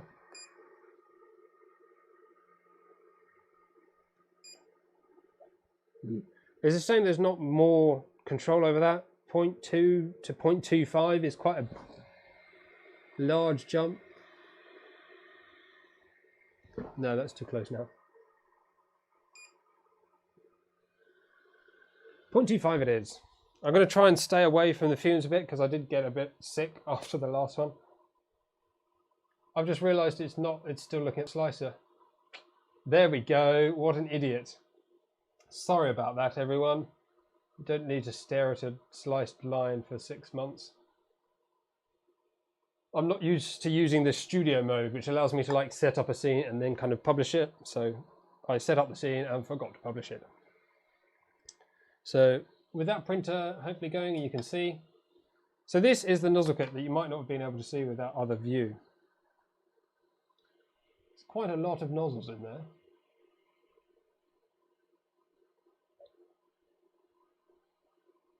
Oh, Janice just said, why have you still got your slicer screen? Yep, and I've just explained why. What a mistake. Is there no way to quantify somehow the advantage of this model? I mean, you had the cheaper ones as well. If there is somehow you could do this math. Can't retract it. Okay, sure.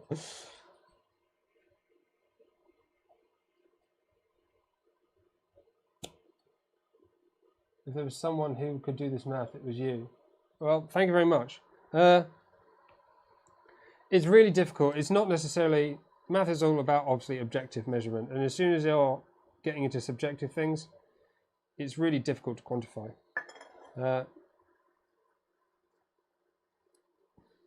So, I've got a range of... What's that? It's like grease or something on my finger. So we've got... Oh, the very, very faintly marked. So that's 0.4. 0.4. 0.6. and 0.25. These ones look much better marked, 0.4, 0.4, 0.6. So 2 0.4s, 0.6 and a 0.25 in copper nozzles and 4 hardened nozzles for how much? £14. Now, I don't know what the quality is like. I haven't printed with them. But as a first glance, that seems like a ridiculously good price. The line, as always, prints back to front. I forgot that, but there we go. That's going to happen like that. Well, yeah, that seems a pretty good deal, actually. All those nozzles for that price. Especially if you want to just try out some hardened filaments. If you print a lot of PLA, I think the copper nozzles are probably a little bit better than the brass just because of their conductivity.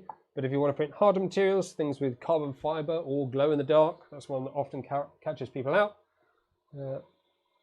then those nozzles are there for you to try. Well, obviously they're not included. I should add that was an add-on, so you might not be able to buy this now. That might have been just for that. So, but I guess if you ask enough, I'm sure they'll be willing to, well, if enough people ask, they may make it into a product.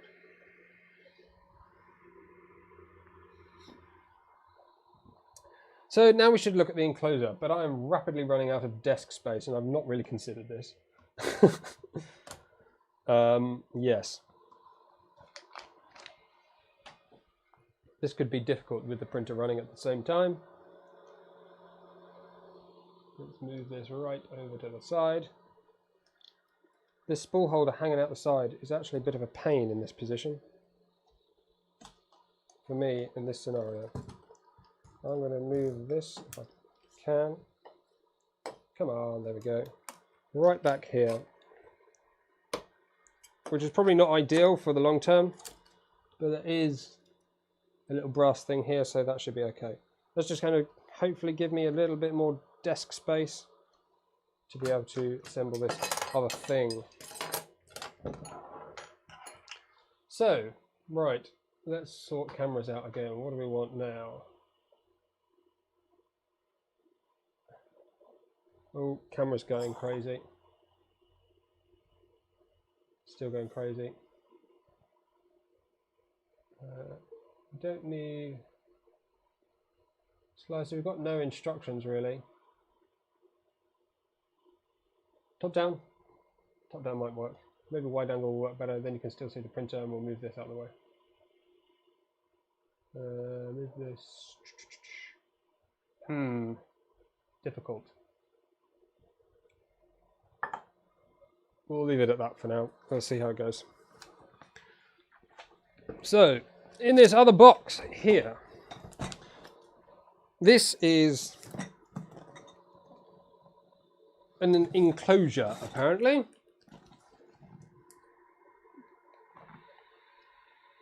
I don't think it's really specifically for the CR-6 SE. I believe it's just their standard enclosure. Is the printer noisy? No. I mean, it's not. It's a bit of fan noise from the power supply. Not as bad as the Ender 3V2. Probably not as good as it could be. The stepper drivers and motion, very quiet. So for like sleeping in the other room, constant whir of fans for me, not a problem. It's when you get like various changes in pitches from stepper drivers that causes problems. So overall noise level, while it's not super quiet, it is very consistent hum. It becomes just kind of background noise. It says obviously don't use a knife because they don't want you to stab the enclosure. So I'm going to be a little bit careful with how I use the knife.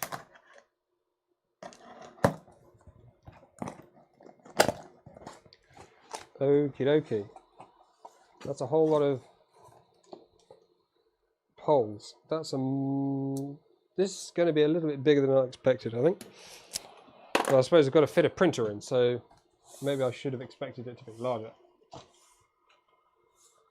Don't forget to hit like on the thing down below and hit subscribe as well. It's that sort of support that allows me to continue doing these things. This was all purchased with, well, my money, company money, all the same thing.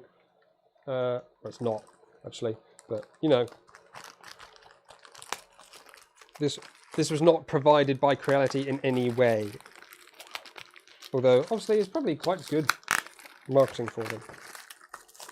Although the thumbnail does sort of suggest that it sets on fire, so that sort of balances things out, doesn't it? So we've got a bunch of these plastic corners that look like they're going to hold the whole thing in alignment. A bunch of steel rods which look like they should push together to form a frame. Some fairly basic instructions. This thing is big. Damn, this is going to be a problem.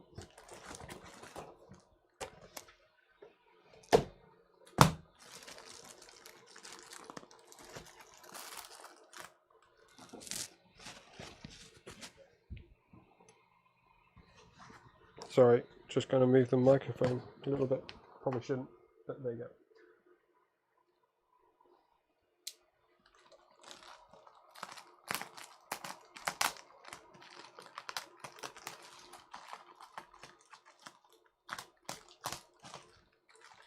How have we still only got 58 likes? Come on, man.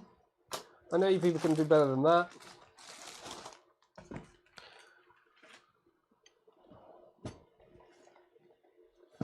Oh, that feels a bit weird. So there's some like final outlook, which is a fairly ominous statement. Frame structure 112233. So okay, this looks fairly simple.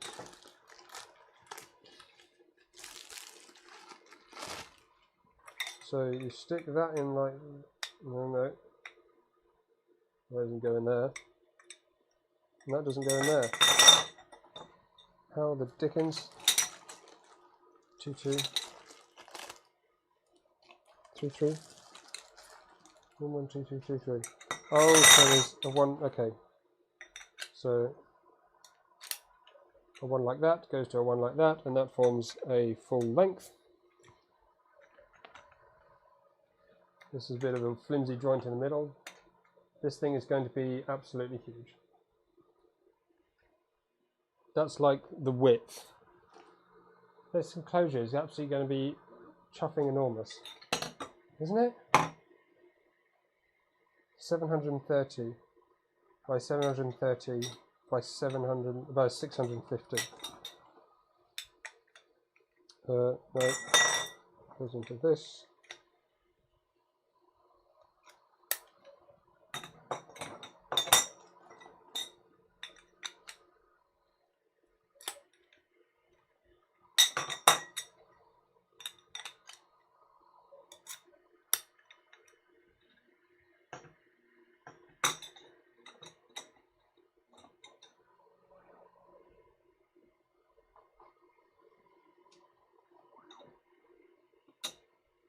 Can you take off the instruction screen?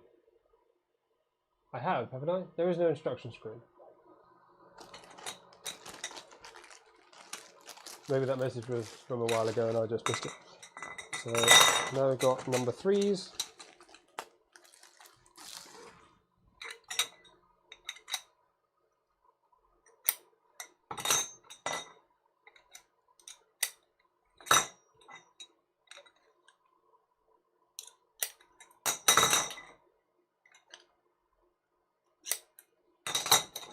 Four of those, and then number 1s.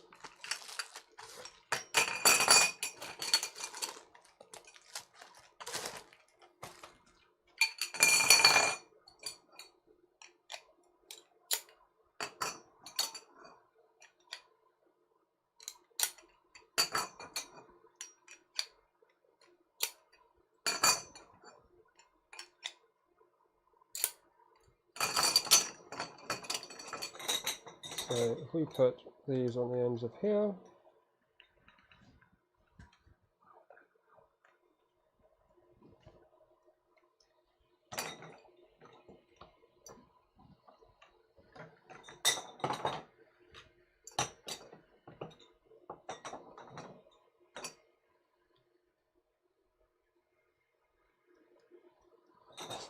It is basically a tent, yep.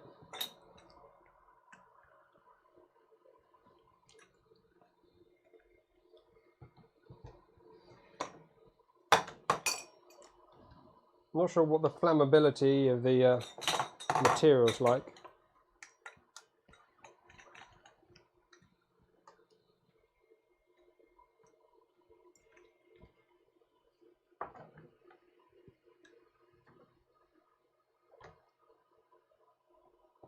Yes, this looks like a grow tent sort of thing, yes. I don't know if this is like a metallic lined insulating material. No, it's just like a fabric material. It looks like it might have been, oh, it's kind of weirdly, it's got something on it. Right. Now I've got to assemble this into a printer, into an enclosure rather.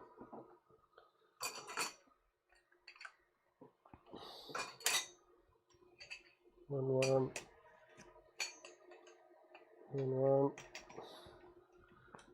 2.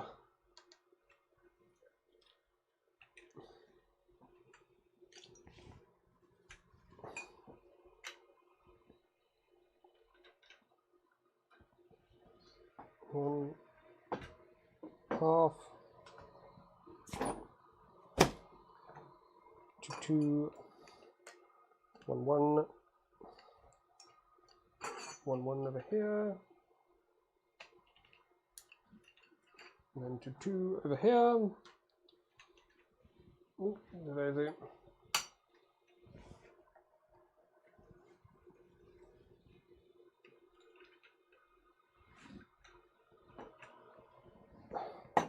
This is actually just not going to fit on my table, like at all.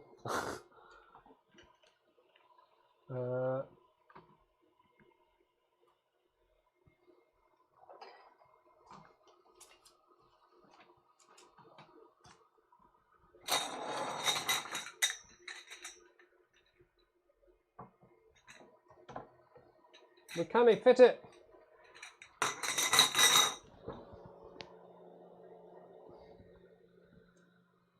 Let's move this bloody printer out of the way. Who wants to see that? We just want to see this enormous tent being built. Oh dear.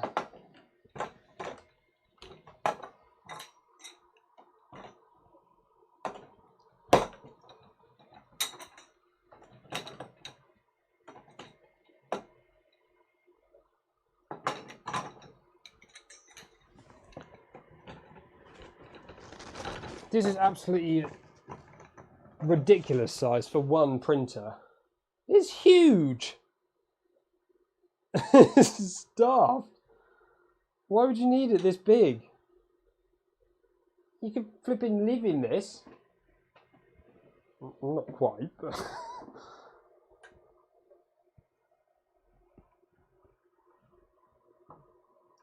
yeah. Yeah.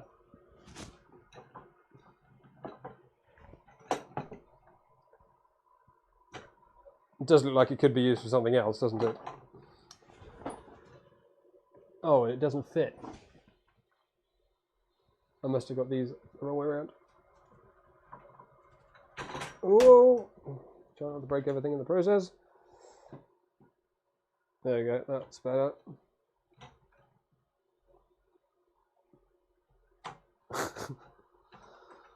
Why is it so big?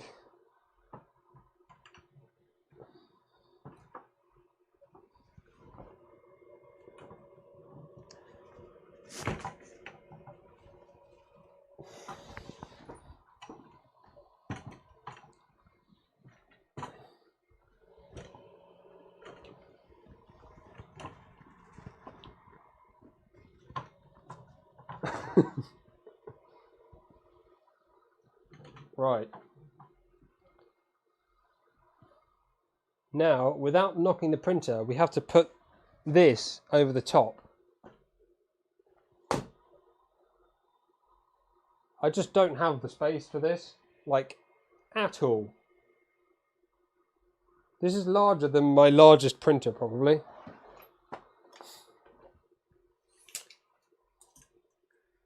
So 670 730, 720.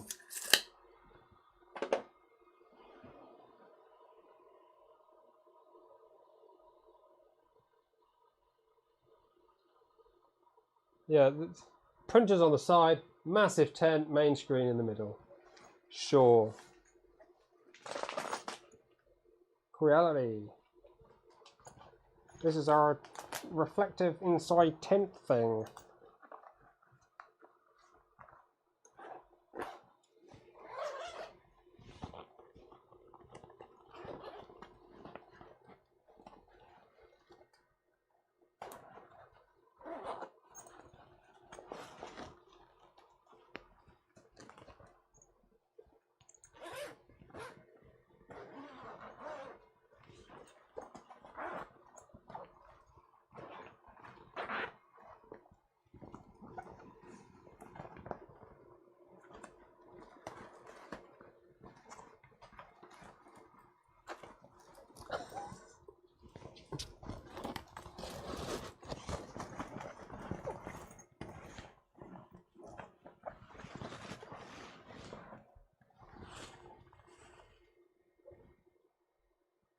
Yeah. It's a little bit larger probably than it needs to be, all things considered.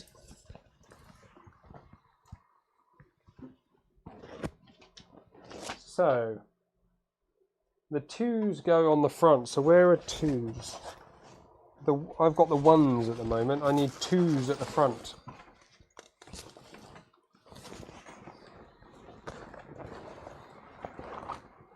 We've got to rotate it.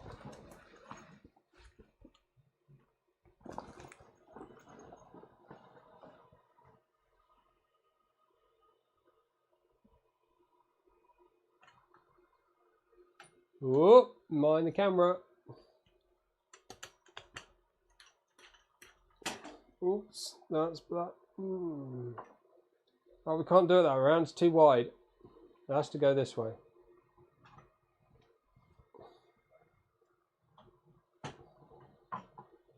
This is absolutely balmy. If I do this without breaking everything in this room, I'm going to be amazed.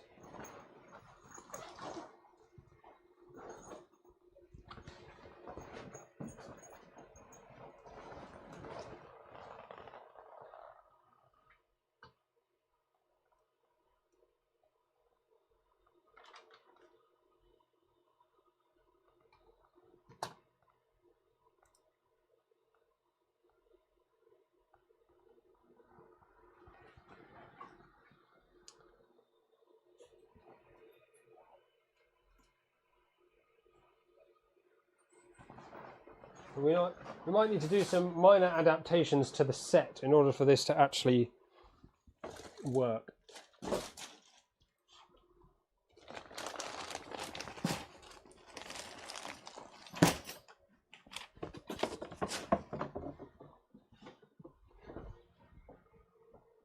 Because at the moment this is looking slightly impossible. Let's get this out of the way. Move that over there.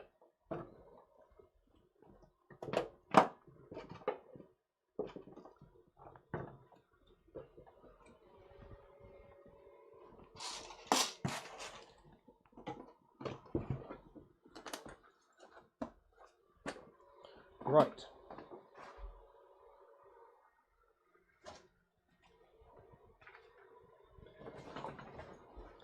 Macro camera's a bit of a joke, isn't it? Need a wide angle camera, not a blooming macro. It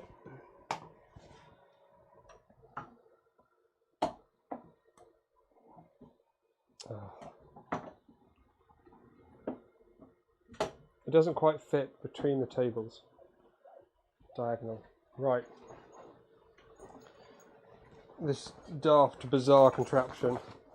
Let's see if we can get it to go. What's the front?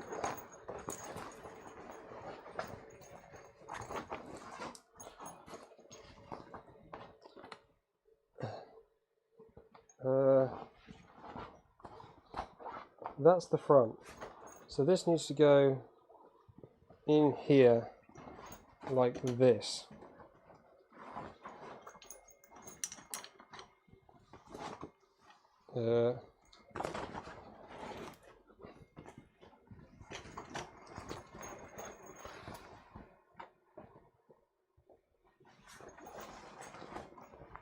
This no looky like it's going to fit.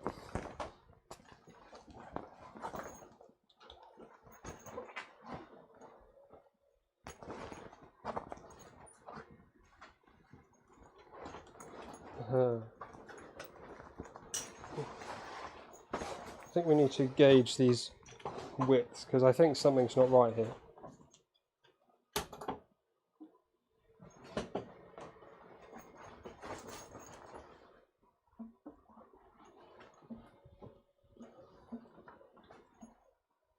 And that's going to be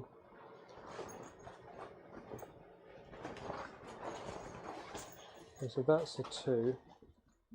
That's going to go over that.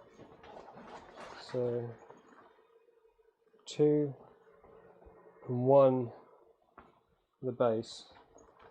So that's going over that side.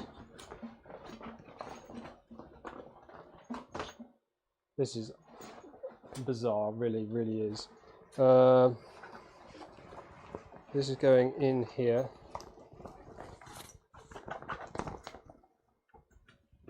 I hope this is all what you expected when you tuned in today.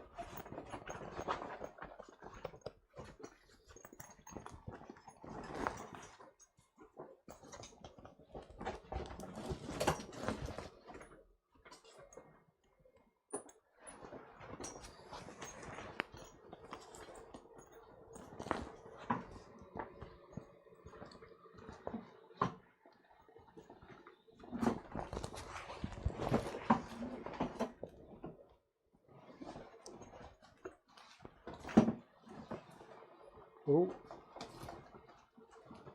We're doing a thing. We're doing a thing.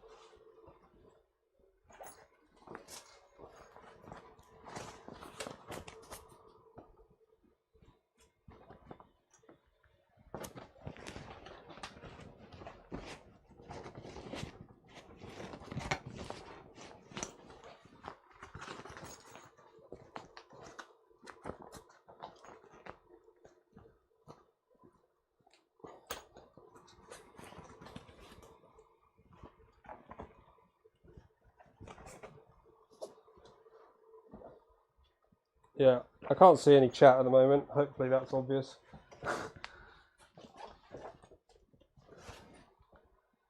This needs to be shorter. There we go. That might help a bit. Come on.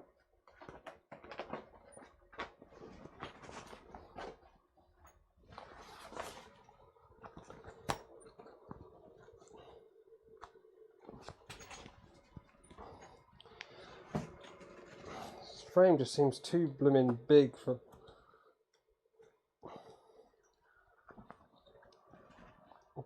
Bag. Right, that's one side sort of in.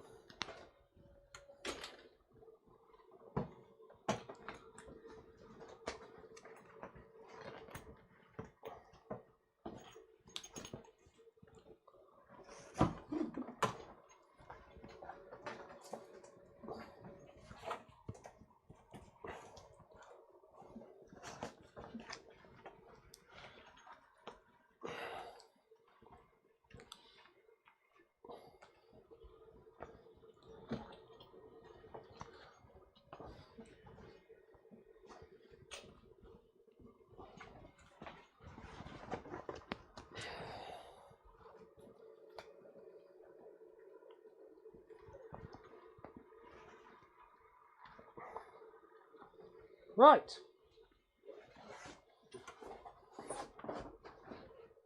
And that, ladies and gentlemen, is how you build one of those.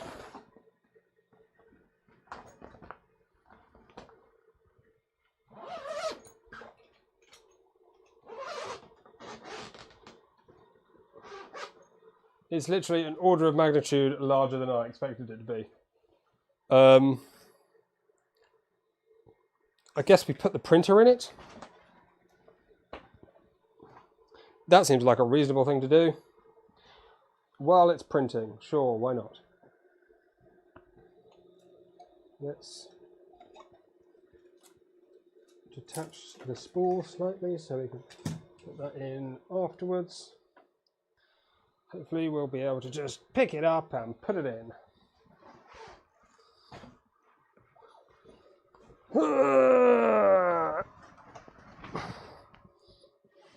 That's it, that counts.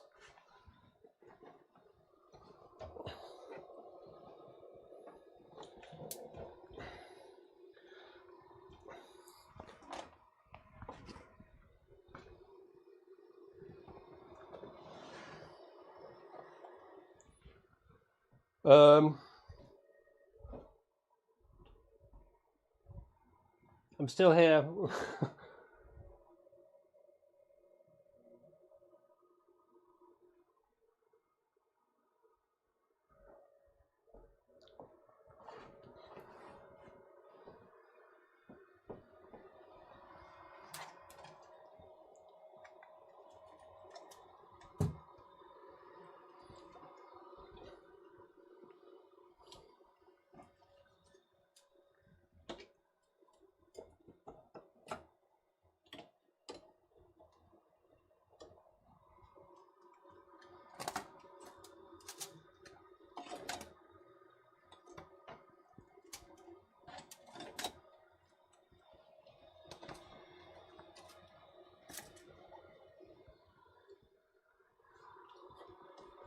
For reference, you generally wouldn't put a printer in an enclosure to print PLA.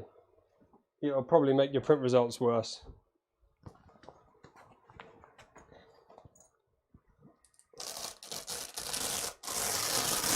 So there's a camera. This camera at the top can actually now look through the hole in the top and see the printer from the top. There's a big hole that just sort of velcros open like this.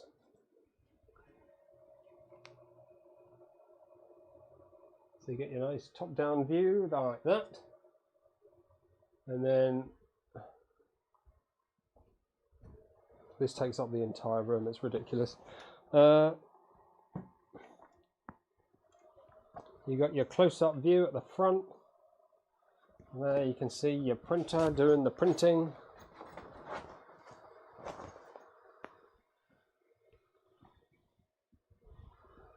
What I would say is, if you do need some temporary accommodation, then this could be a great start.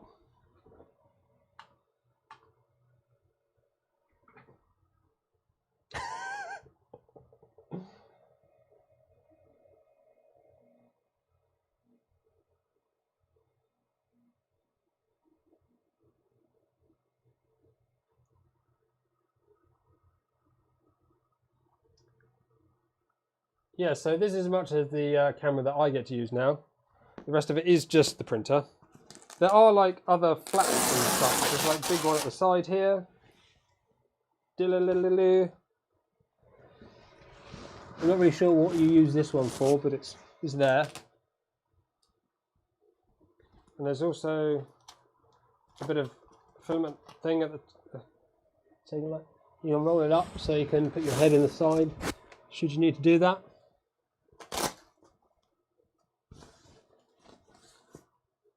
You got the flap in the top, which I've already mentioned. Presumably is another alternative for feeding filament through, which we've got open so we can look through the top. On the left hand side, there's this like grommet thing. I don't know if you can, I have no idea what you can see now. Yeah, I think you might be able to. Yeah, my finger at the back there, behind the screen. So back here, there's a little hole, which is obviously for the power cable. Obviously, I can't really take it out and put it back in while it's printing. although it does have power off resume. But and then on the towards the front, there's like a little pouch. I guess you could put tools or documents or instructions and stuff in the pouch. It's like just the other side of this bit here. Tell you what, it's definitely warmer in there than it is out here. So from that point of view, I guess it sort of works, doesn't it? The thing you do have to be really careful of with these things, it looks ridiculous me being barely on the camera, because the whole printer is now getting warmer, everything's operating at a higher temperature. Most of these devices are not necessarily designed to operate at maybe 40 or 50 degrees Celsius continually.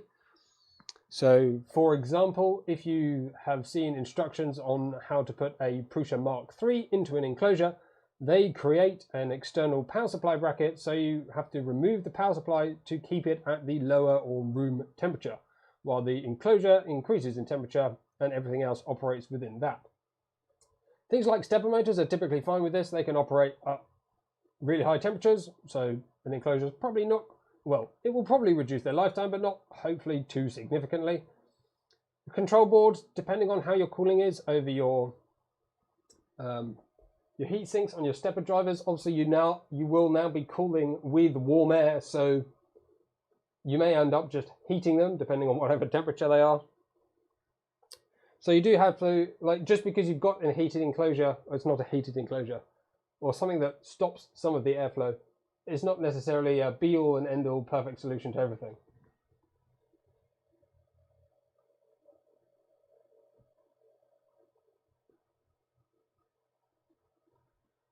Please cut out those 20 minutes of the stream and publish it as a 3D printed tent review. Can't let this video for 1 million views.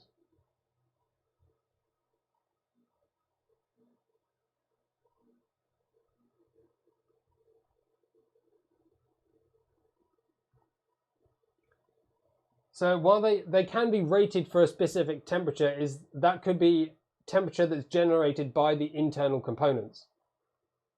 So if you're operating at a base temperature that's warmer, they're probably, like, it's difficult, isn't it? They have obviously their own thermal output, which may typically raise their temperature to a certain point.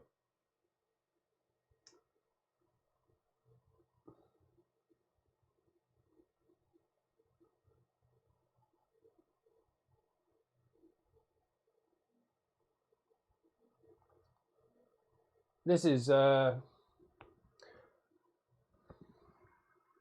weird. Oh dear. I did not anticipate the stream going like this. I really didn't. What's everyone think of the lighting? The lighting in the tent looks quite cool because of all that reflective film. The lighting onto the part looks really good and uniform.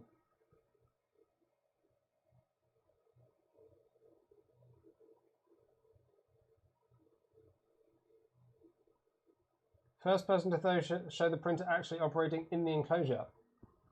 Damn right, that's how I do things. I mean, you can't see anything really.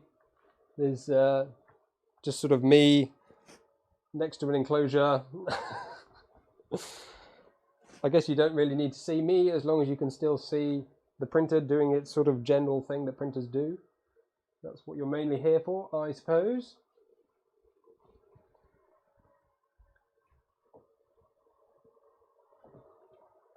So let's just try shutting the front down for a minute just to see how that process works.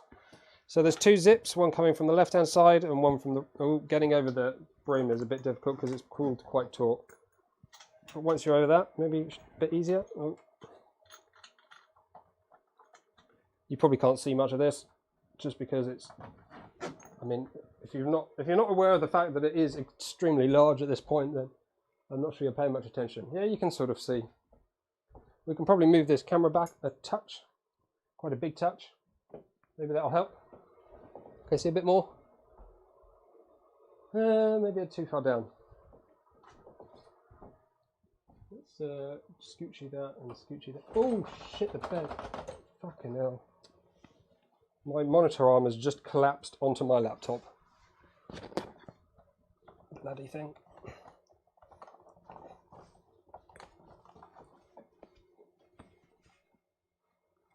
Wow, that's not good, is it?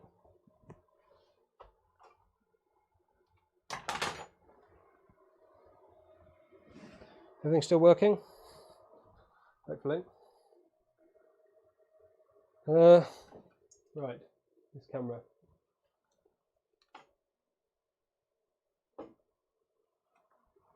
So what we're doing?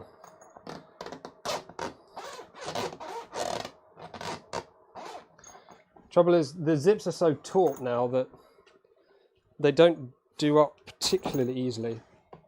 I'm hoping this fabric will stretch a little bit, maybe over time, and make it, they'll maybe tighten a little bit easier. Maybe once it gets a bit warmer and the fabric warms up a bit.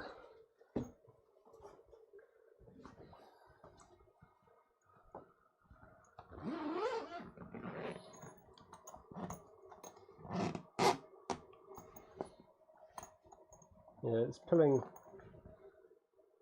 the zip more than it wants to be pulled, really.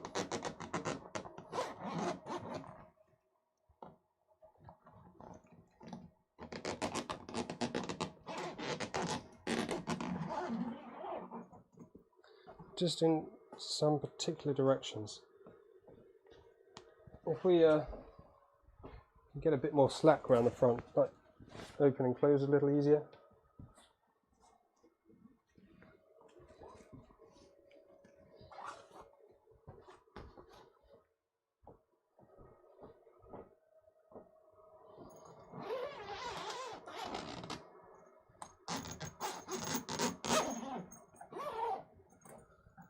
There you go, there's the tent. I mean, it's got a clear window, but you could probably see if it's failed, but you can't.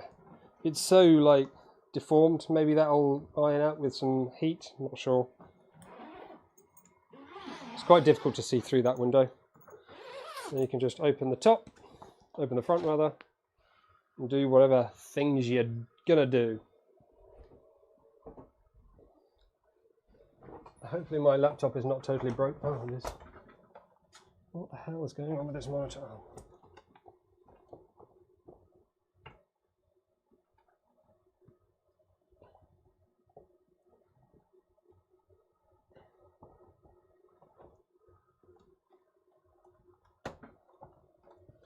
Right, let's keep everything well out the way of that now, because that could collapse at any moment.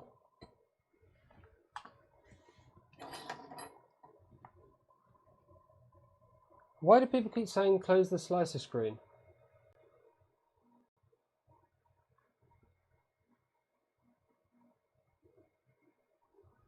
Can you see the slicer screen still, or can you just see? You can't see a slicer screen. Why do people keep saying slicer screen?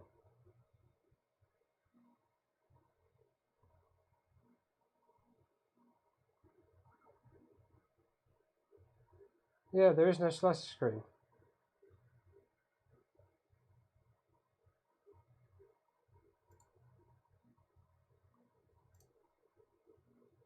The daughterboard PCB next to the hot end has an STM32F0 ARM Cortex CPU. Daughterboard next to the hot end? Really?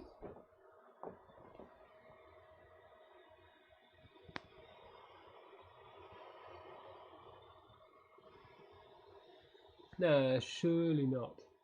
Surely not. I know that LCD will probably have a separate. Oh, I've not pulled it apart, so I can't really comment.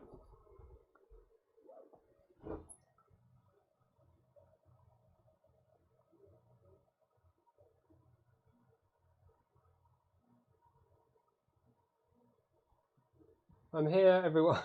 I am still here.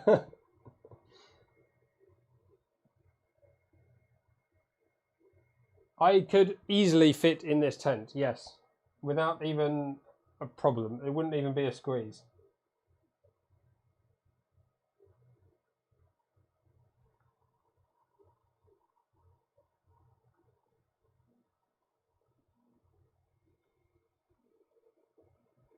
You just see me get in the tent. Well, I probably could. The desk is probably able to take my weight. But it's not really something I planned on doing. I'll be honest. It's not something I'd really factored into this live stream.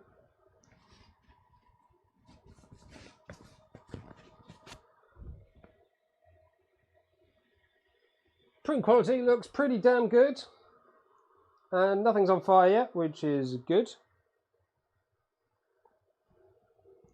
Be interesting to test the flammability of this material. I just don't want it to be very flammable and have problems in a test. I might have to take it outside at some point and see how flammable it is. I mean, this aluminium, presumably this is aluminium foil that's providing this shimmer on the inside. So being metallic should be flame resistant, but you never know what like plastics are directly behind it. And all this sorts of stuff. I wouldn't necessarily expect it to be flame retardant, although I mean, if it was produced by a European company or a US company, then I would expect it to be flame retardant. But for a Chinese company, yeah, no idea.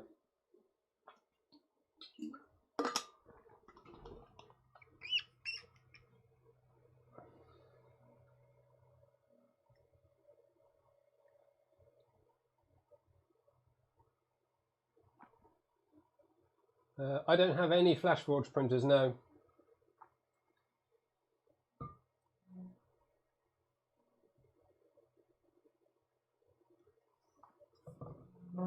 Oh yeah, Mylar's that kind of what they call like space blanket material, isn't it? It can operate very thin and has great thermal insulation. Isn't it that? Or thermally reflective. Yeah, it seems like a few people might be catching up on the stream, so it's getting confusing about who's talking about what. And don't forget to hit like. I'm behind here. Hit like on the stream down below.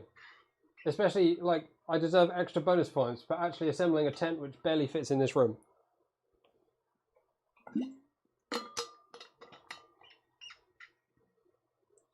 I've got this little window here which I can like wave through.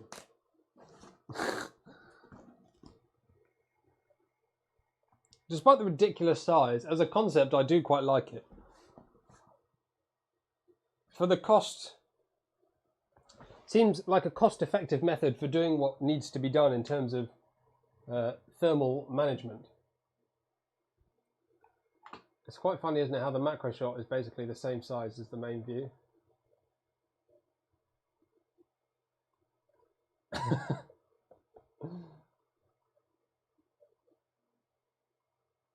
Lovely screenshot of the look on your face. Excellent. Thanks for that. Oh, I don't have Twitter on my phone anymore. I got rid of it.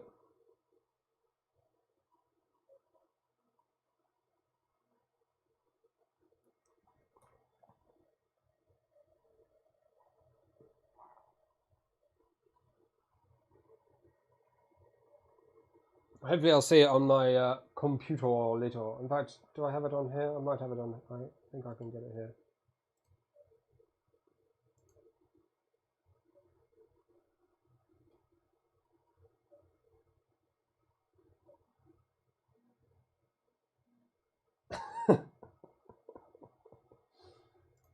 Got it.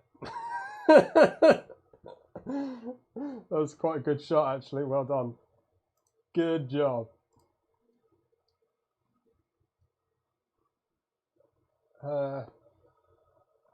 So yeah, let's just double check how much I've actually spent on all of this stuff, because it's quite a lot of stuff. We did look at the prices briefly earlier, a couple of times. So the printer itself, £240, which is pretty cheap, but that was an early bird price and it's now quite a bit more than that. The add-ons for the nozzles, they were very cheap. So it was £110 for all of the add-ons, which is like 8 nozzles of multiple sizes that are copper, some hardened. 3 extra sizes of brass nozzles. You get like 10 included in the box. The PEI build plate, which we obviously haven't tried yet, but looks pretty spectacular with a magnet. Shipping was £64, which is quite a lot, so but that puts the printer price, say it was like £305, including shipping. I got a pledge reward of £40, which I seem to have paid for. Add-ons an extra £23. Not sure that's why that's extra to the 110. That's a bit weird.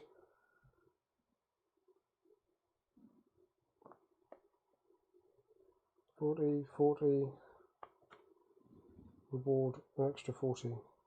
I got rewarded with paying an extra £40. I'm not sure quite how this adds up.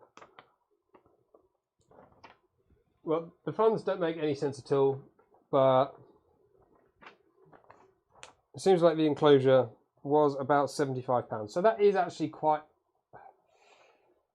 Does it seem a lot or does it seem not very much? It is quite big and it has fairly decent functionality, it seems. So £75 does not seem totally outrageous. Although I'm not sure where the extra cash that was listed in here has gone.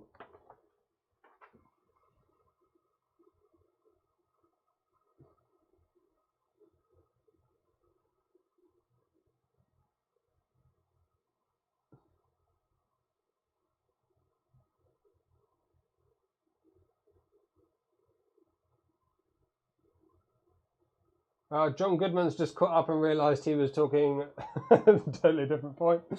Welcome to the live, John. Can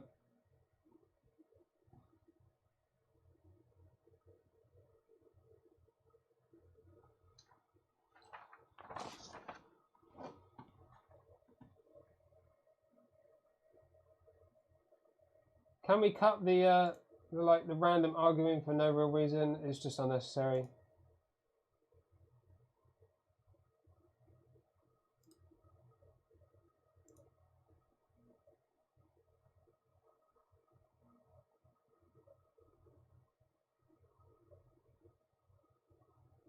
Thank you very much, Time to Go.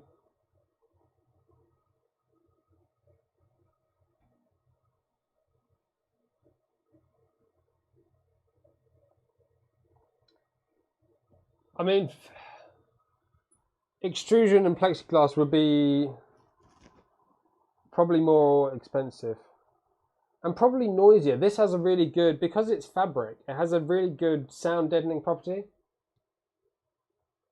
And acrylic, I believe, is flammable, isn't it?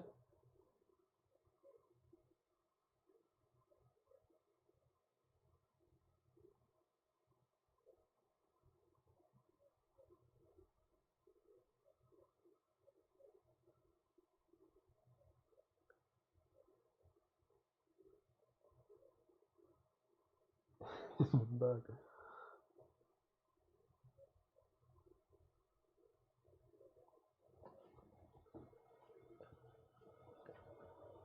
I mean, I feel at this point it's hardly worth me even being on the camera. It's literally a tiny little box with my face in.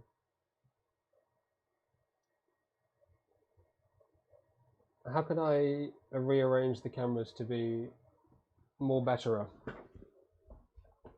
Let's change things around a bit, shall we?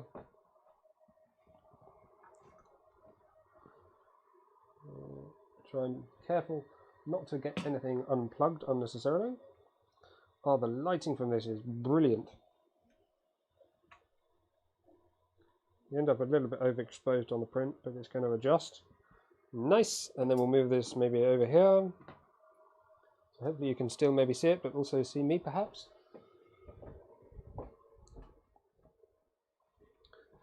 There we go. Oh dear. Let's stick this one down here. Put this one up here. There we go. Now I'm sort of on the screen.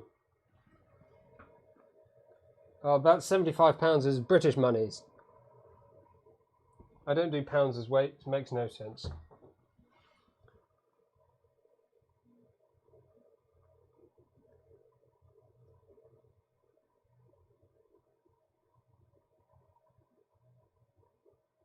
Yeah, literally every business that's operating in the UK has to have this flipping clear screens everywhere, so they're probably ridiculous price. So does anyone have any questions about what we've done up to this point? Obviously, we've had quite a lot of question time along the way. Print's coming towards a close. It's only been 2.5 hours. That's not bad for a print and a blooming box as well.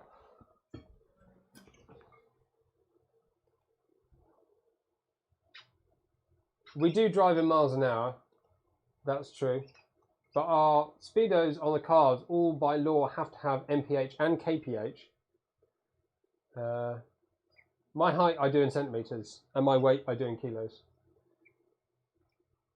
It's just the miles an hour thing. I do distance in. Don't really consider distance very much as in terms of driving or larger distances. Measurements, like small measurements in design, is always millimeters.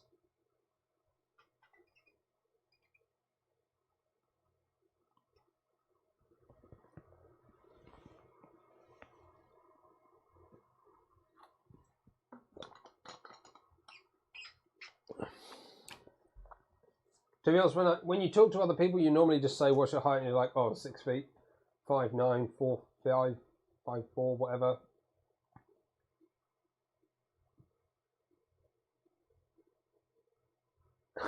I'm from the south. I'm right on the south coast.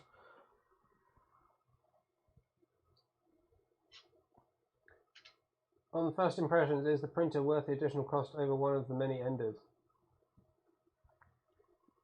It depends what aspects you look at. If you're just looking at print quality, probably not, because the large amounts of the structure are largely similar to what you would expect on an ender.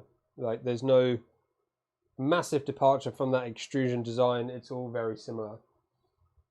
But there are a few nice additions, but then you've got to also consider the Ender 3 V2, which is very similar to this. I'm looking at the image on the box because I can't see the printer from this angle, just to remind me of the different aspects. So you've got belt tensioning, which you don't get on the standard Ender 3, but you do get on the Ender 3 V2. You get a filament sensor, which probably works okay. You get that on the V2, don't you? Let me just check that V2 quickly. No, I don't think you do. No, so there's no filament sensor on the Ender 3 V2, so that's one thing that you get on this that you don't get on that. The V2 does have the drawer. The drawer is actually quite a nice addition. It's something that's cheap in plastic that you could probably print yourself in reality if you had an Ender 3. But it is quite nice. The motherboard on this printer obviously has that weird 12-volt step down, which is causing a lot of heat potentially, and is what seems to be causing the combustion issues, if you like, the heat issues that some people are seeing. So I think Creality still have quite a way to go, or they need to what's the right term? They need to get their act together with their control boards. They do seem a little bit all over the place at the moment. They seem to have some sort of stability with their 8-bit boards, and then it went to 32, and the needle's just gone like this, and they're all over the shop. They need to find where they're going to be, stick there, get a kind of consistency in the boards that they're supplying. Because, for example, this board here, if you've seen on Twitter, I've got this board here, this one, and this one. They are all visually completely identical, but they have 3 completely different stepper drivers on them. They all say version 4.2.2. What the hell is up with that?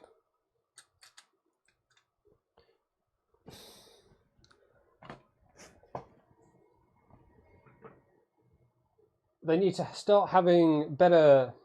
If they're going to have loads of different control board variants, they need to clearly label each one what it is on the PCB, so that if you're buying, for example, some used thing off eBay, You can take a picture and it goes, this is version 4.2.6, and then we look it up online. We know it has these drivers, this power supply, this voltage, this. Not power supply. Power input voltage, the drivers, the number of sensors and plugs and all this kind of stuff. That's all the information, and it'd be great if that all related to some single number that people can look up. This was all the stock speed. So this is the Creality profile in Creality Slicer for the CR-6 SE. So it's about 50 millimeters a second. It is pretty slow, unfortunately, but it is what it is.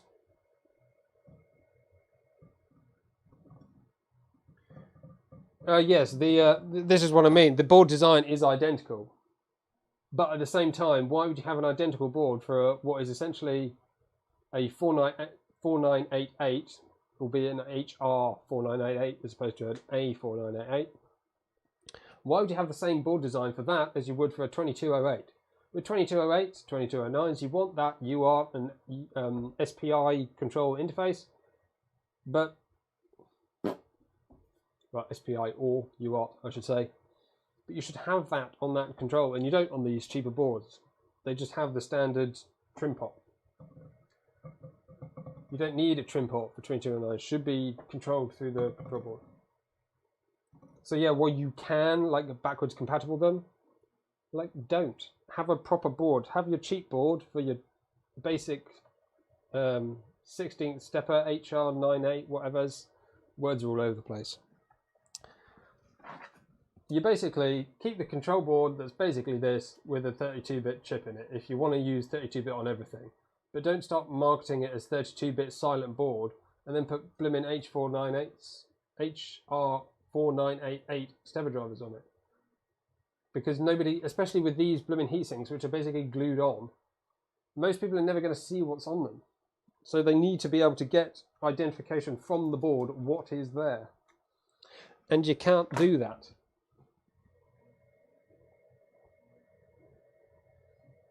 Big Tree Tech releasing their own CR-6 SE motherboard. Yes, but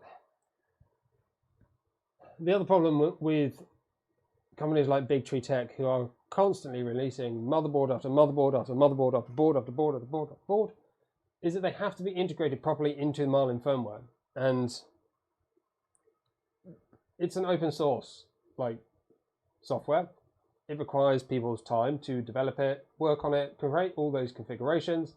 And from my experience so far with the Big Tree Tech boards, especially when they're new, they are not configured properly. They just don't really work. You can have like some of the basic features like the motion and the steps, but as soon as you start trying to play with like the BL touch plugs and other things like that, more advanced features and enabling more things on the board, because they're not configured properly in Marlin, they're all just like copy and pasted configurations from previous boards. This is like the more advanced configuration, not the basic config.h files and stuff like that, or even config_adv. It's not those files. It's the individual motherboard configuration files. They get like timers and stuff all like assigned to multiple things at the same time. The pin layout's not quite right, and all this kind of stuff that takes time to get right. And if you don't have that right, then having another motherboard doesn't really solve the problem. Anyway, I'm complaining quite a lot now, aren't I?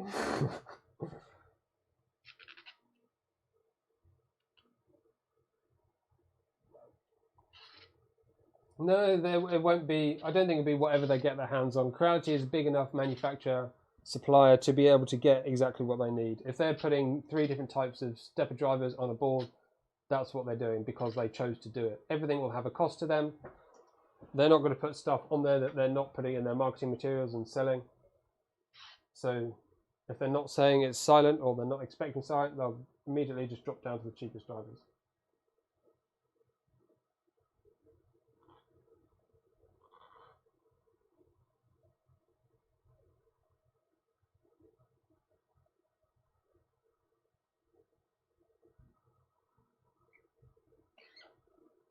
Angel of Keys, I talked a little bit earlier in the stream about the kickstarting, crowdfund stuff. Long story short, no, don't like it at all. Big companies that have thousands and thousands of products sold like every month should not be kickstarting products. There is some slight allowance for having genuinely unique, very different products, which the management would typically disallow for cost risks. but I don't think this is really unique and different enough to really justify that. So no, don't think they should have done. Other companies should not either. Kickstarter is for kickstarting like solo small companies that need the funding to be able to do the thing they're trying to do. Companies with loads of funding already that just don't want to put money into it shouldn't be doing it. I disagree with that quite a lot. Six board should be running UR. A bit late to the stream. 2 hours and 46 minutes late, my friend. Don't worry, it'll all be public afterwards, so if you want to catch up with from the start with all the extra bits, then you can do that.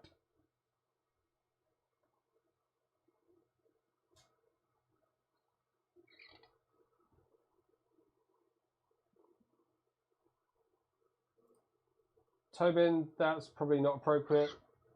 Don't go with that. The CR6 has an unusual pinout for the hot end and extruder. The SKR could work if you create a breakout board.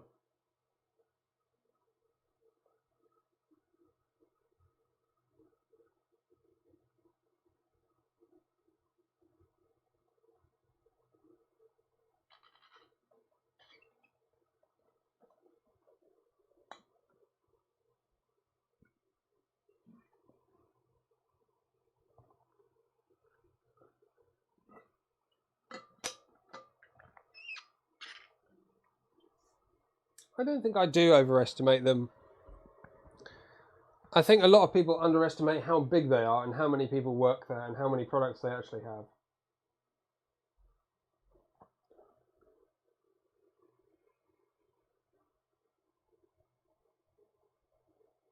John Goodman's just catching up to the part where he's like an hour behind and just watching me build the build the box, I think.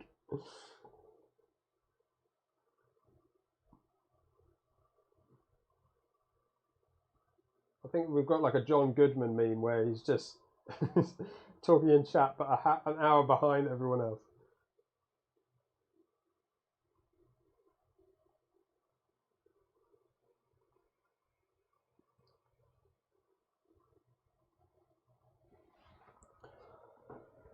How's the print actually doing? That's what we're here to see, right? Got some print data.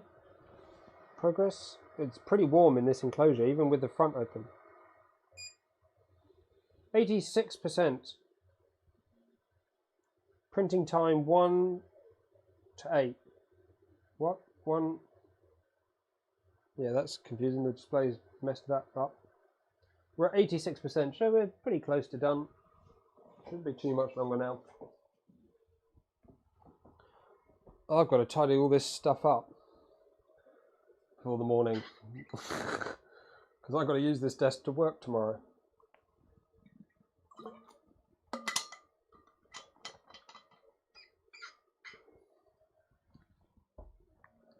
Probably fit 2 printers in here if you managed it, like if you set them up just right.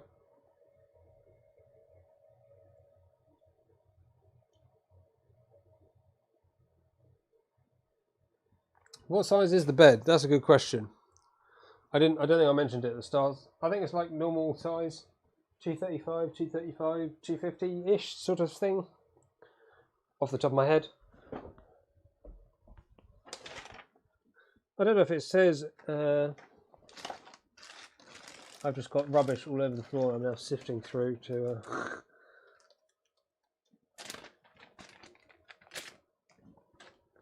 There we go. We've got a manual. This should say data 235, 235, 250. Yep, I was right. Lucky me.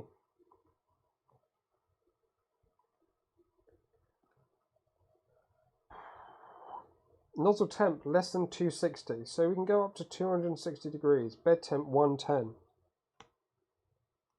I wonder if that bed temp is also permissible with the PEI sheet that we looked at earlier. That could be pretty cool.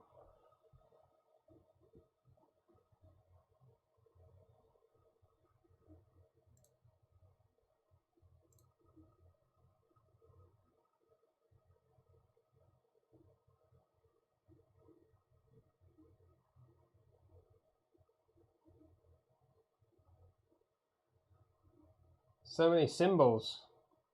Apologies. Thing is, I know it's probably a little bit frustrating, but from my point of view, I'd rather have the occasional issue like that where someone maybe has a typo and it catches it than have someone be able to spam actually with inappropriate things. So we're keeping it as it is. I did look for ways to make it a little bit more advanced, but the configuration is somewhat in depth and I don't really have time to do that, I'm afraid. The best option is we have like a permanent moderator, but I don't have that at the moment either.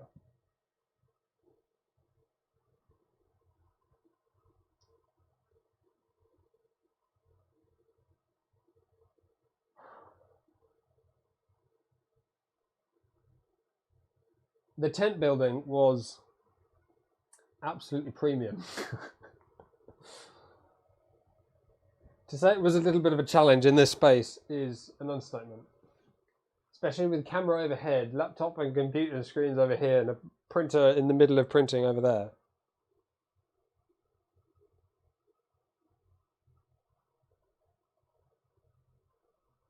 I see Streamlabs delete my message by accident. Yeah. Streamlabs just goes for it as soon as it gets triggered. It's just like, if it matches like one of its key parameters that looks like a thing, then it just goes for it.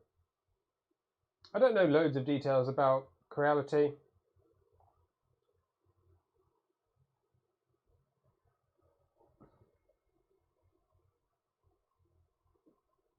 It's just more of a general thing about structures of Chinese companies and the amount of work that goes into doing what they have achieved. There's no way you can do that with very small companies and very small numbers of people.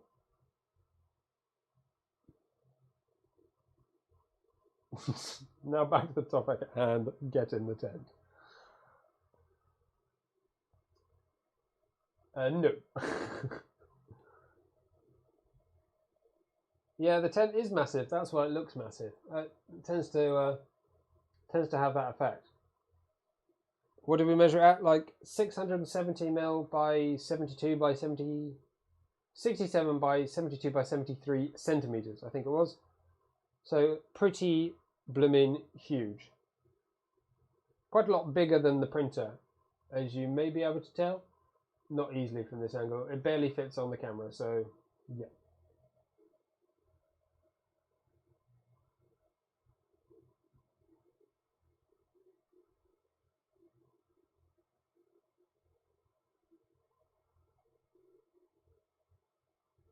What max speed and acceleration are you printing at? Well, the printing speed, we can go and look at the Cura. So this is the profile. This is the standard. I don't use Cura very much, so you have to excuse the kind of random clicking around looking for things.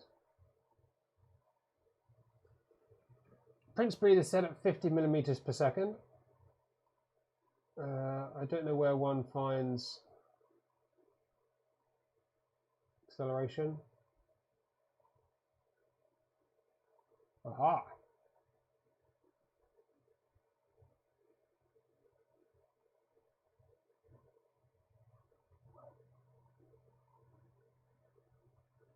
Oh. I was expecting that to show me speed.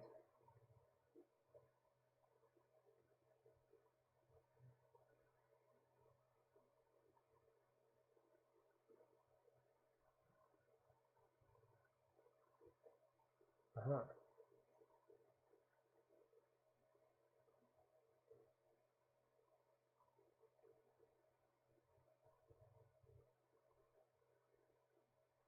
So I suppose normally your acceleration is not set in the print, is it? Of course it's not. What an idiot. It's set typically by the firmware.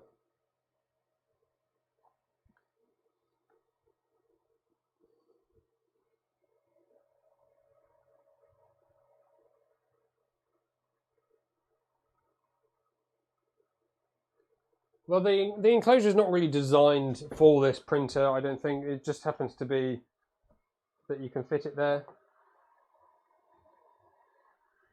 You could fit a much larger printer in here. The spool really you probably want on the outside, just because you don't need it on the inside. You could move this out there. You could like have this like out the side hole. You could push it a lot further back. You could probably fit two side by side if you really tried.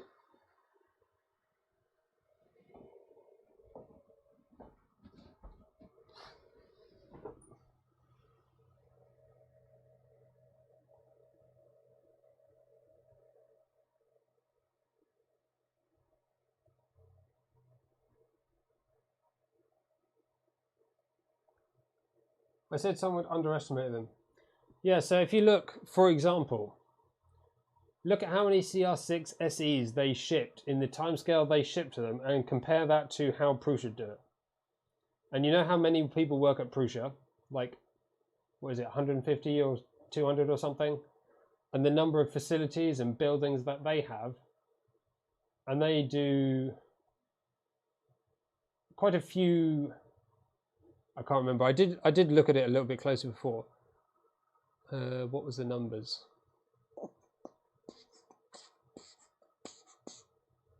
Creality were shipping like 400 CR-6 SEs a week, I believe.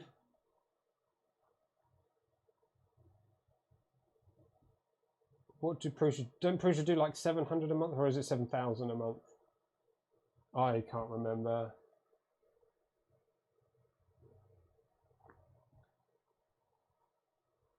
Well, I don't have any specific hard data on employees and revenue at Creality. Just comparing this to other companies and their kind of scales, shipping, designs, and that sort of thing. You can't do all that with tiny numbers of staff.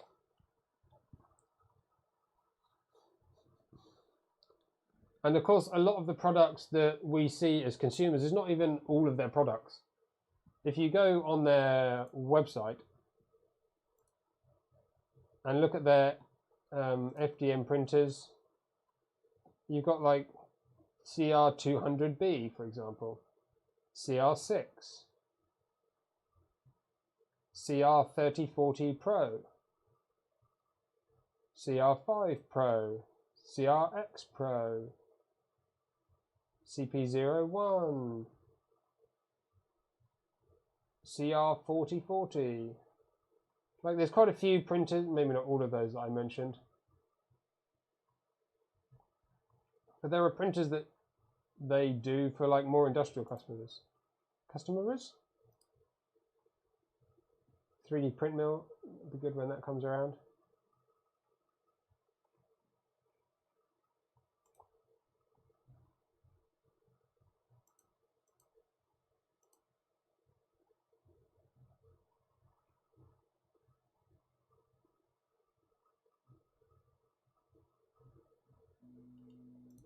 That sounds like it's finished. Let's switch back to... Where's it going? Oh, it goes to the end, I think, and then homes. So it pushes the print forwards to the front, and then homes, and it all goes to the back again.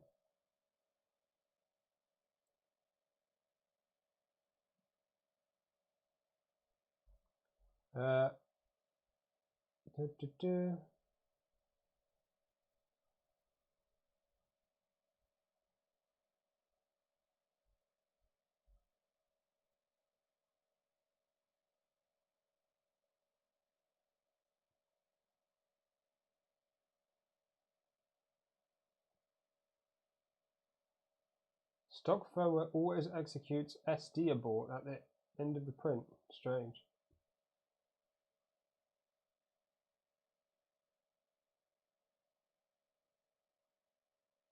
Oh, that's why the bed does the thing that it just did. I see. Right. So we are obviously coming towards the end of the stream now.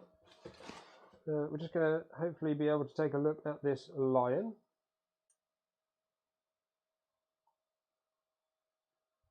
I'm hoping. Nice. So let me just take a look first. So apart from the obvious mark under the chin where obviously there was no support material, white is quite difficult to look at, to be fair. But that looks like a really good print actually to me. You're probably going to be hard pressed to see anything because it's white. It just makes that lighting really uniform and very difficult to discern any meaningful details.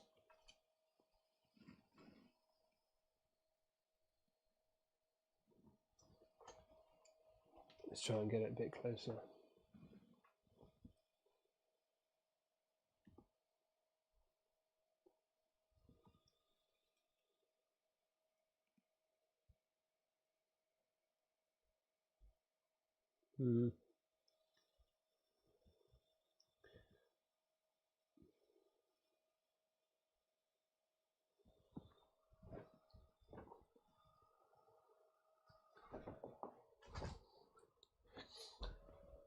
Maybe we'll just go for the close-up shot quickly, so you can see that. Difficult for me to see from this angle.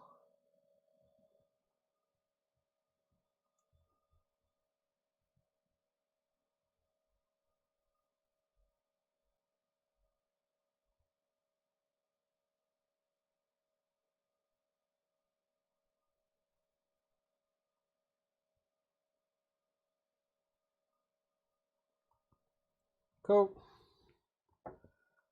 See you, Peter.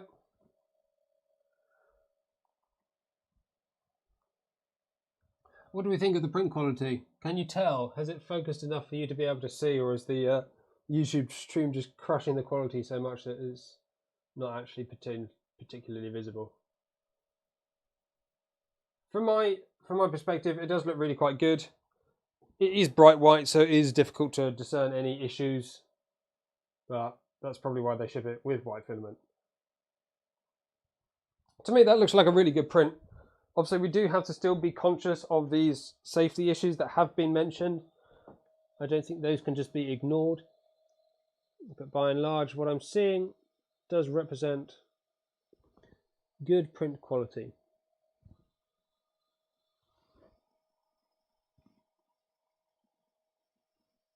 Yeah, it is just super bright, isn't it? There's not enough contrast.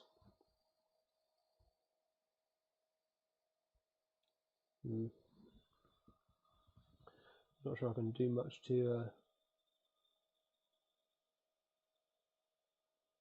help that.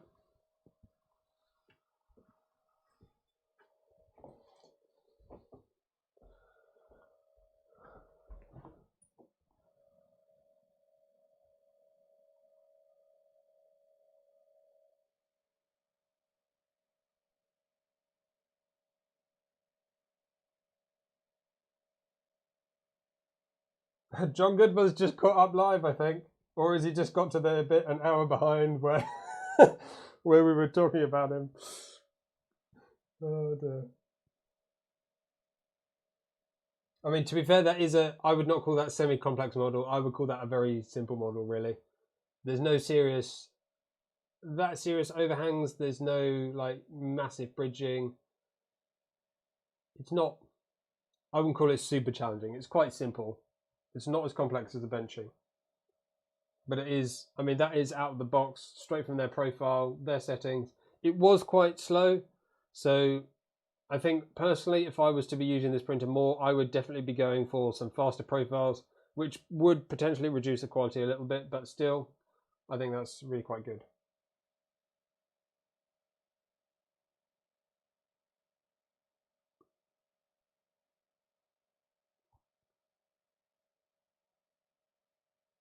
Yeah, the chin has material dangling because you need support material there, and I chose not to add any in.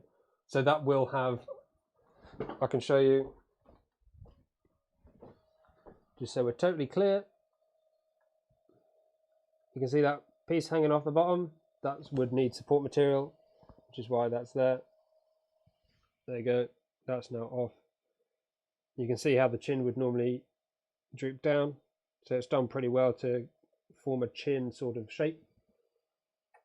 without any support material at all.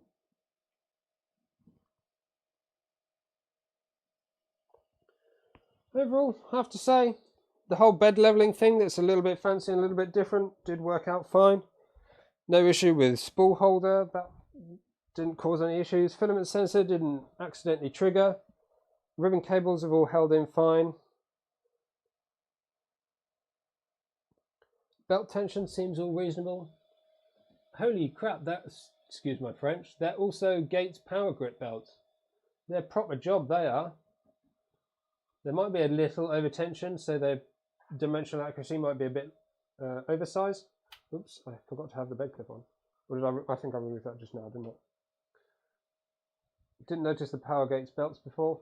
The Gates power grip belts, I should say. Wheels seem maybe a little bit over tensioned. Could probably reduce those perhaps a little bit. Overall though, blimey. It is a bit more pricey than your standard Ender 3 and Ender 3 Pro.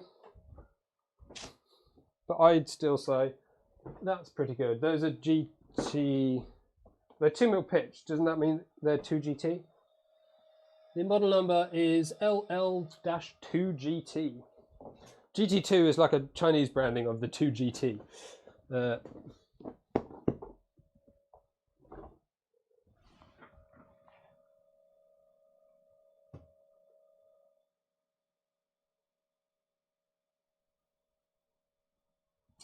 bed cable is an odd one, really. I mean, potentially, I mean, it's not a... I didn't have a really good close look at it. It does have a... yeah, I mean, where it goes into the enclosure at the rear, there's no management there, so you could potentially have issues at that point. These things, they're very easy to pick fault in at this point, but without actually running the printer for those thousands of hours that you'd need to cause an issue, probably, maybe hundreds even, it's very difficult for me to be heavily critical of it, but I would predict you that, yes, you're right, you may have some issues at that point.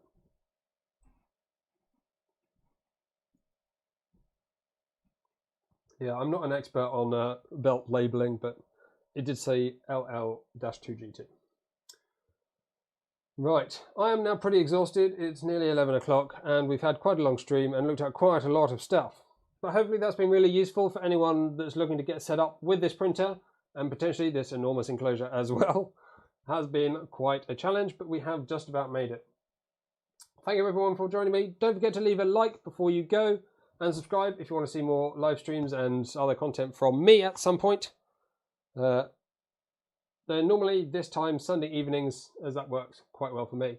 So hopefully I'll see you all next week.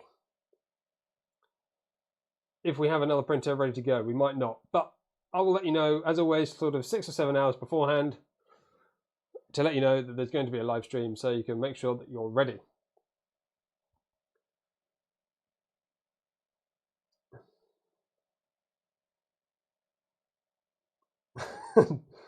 John's catching up. Cool. I'm not going to get inside the tent. That's not going to happen. But trust me, I could if I wanted to. I just don't want to. So, wonderful.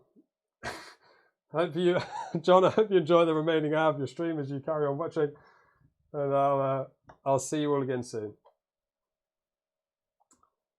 And I've forgotten how to end the stream. Where's the button? There.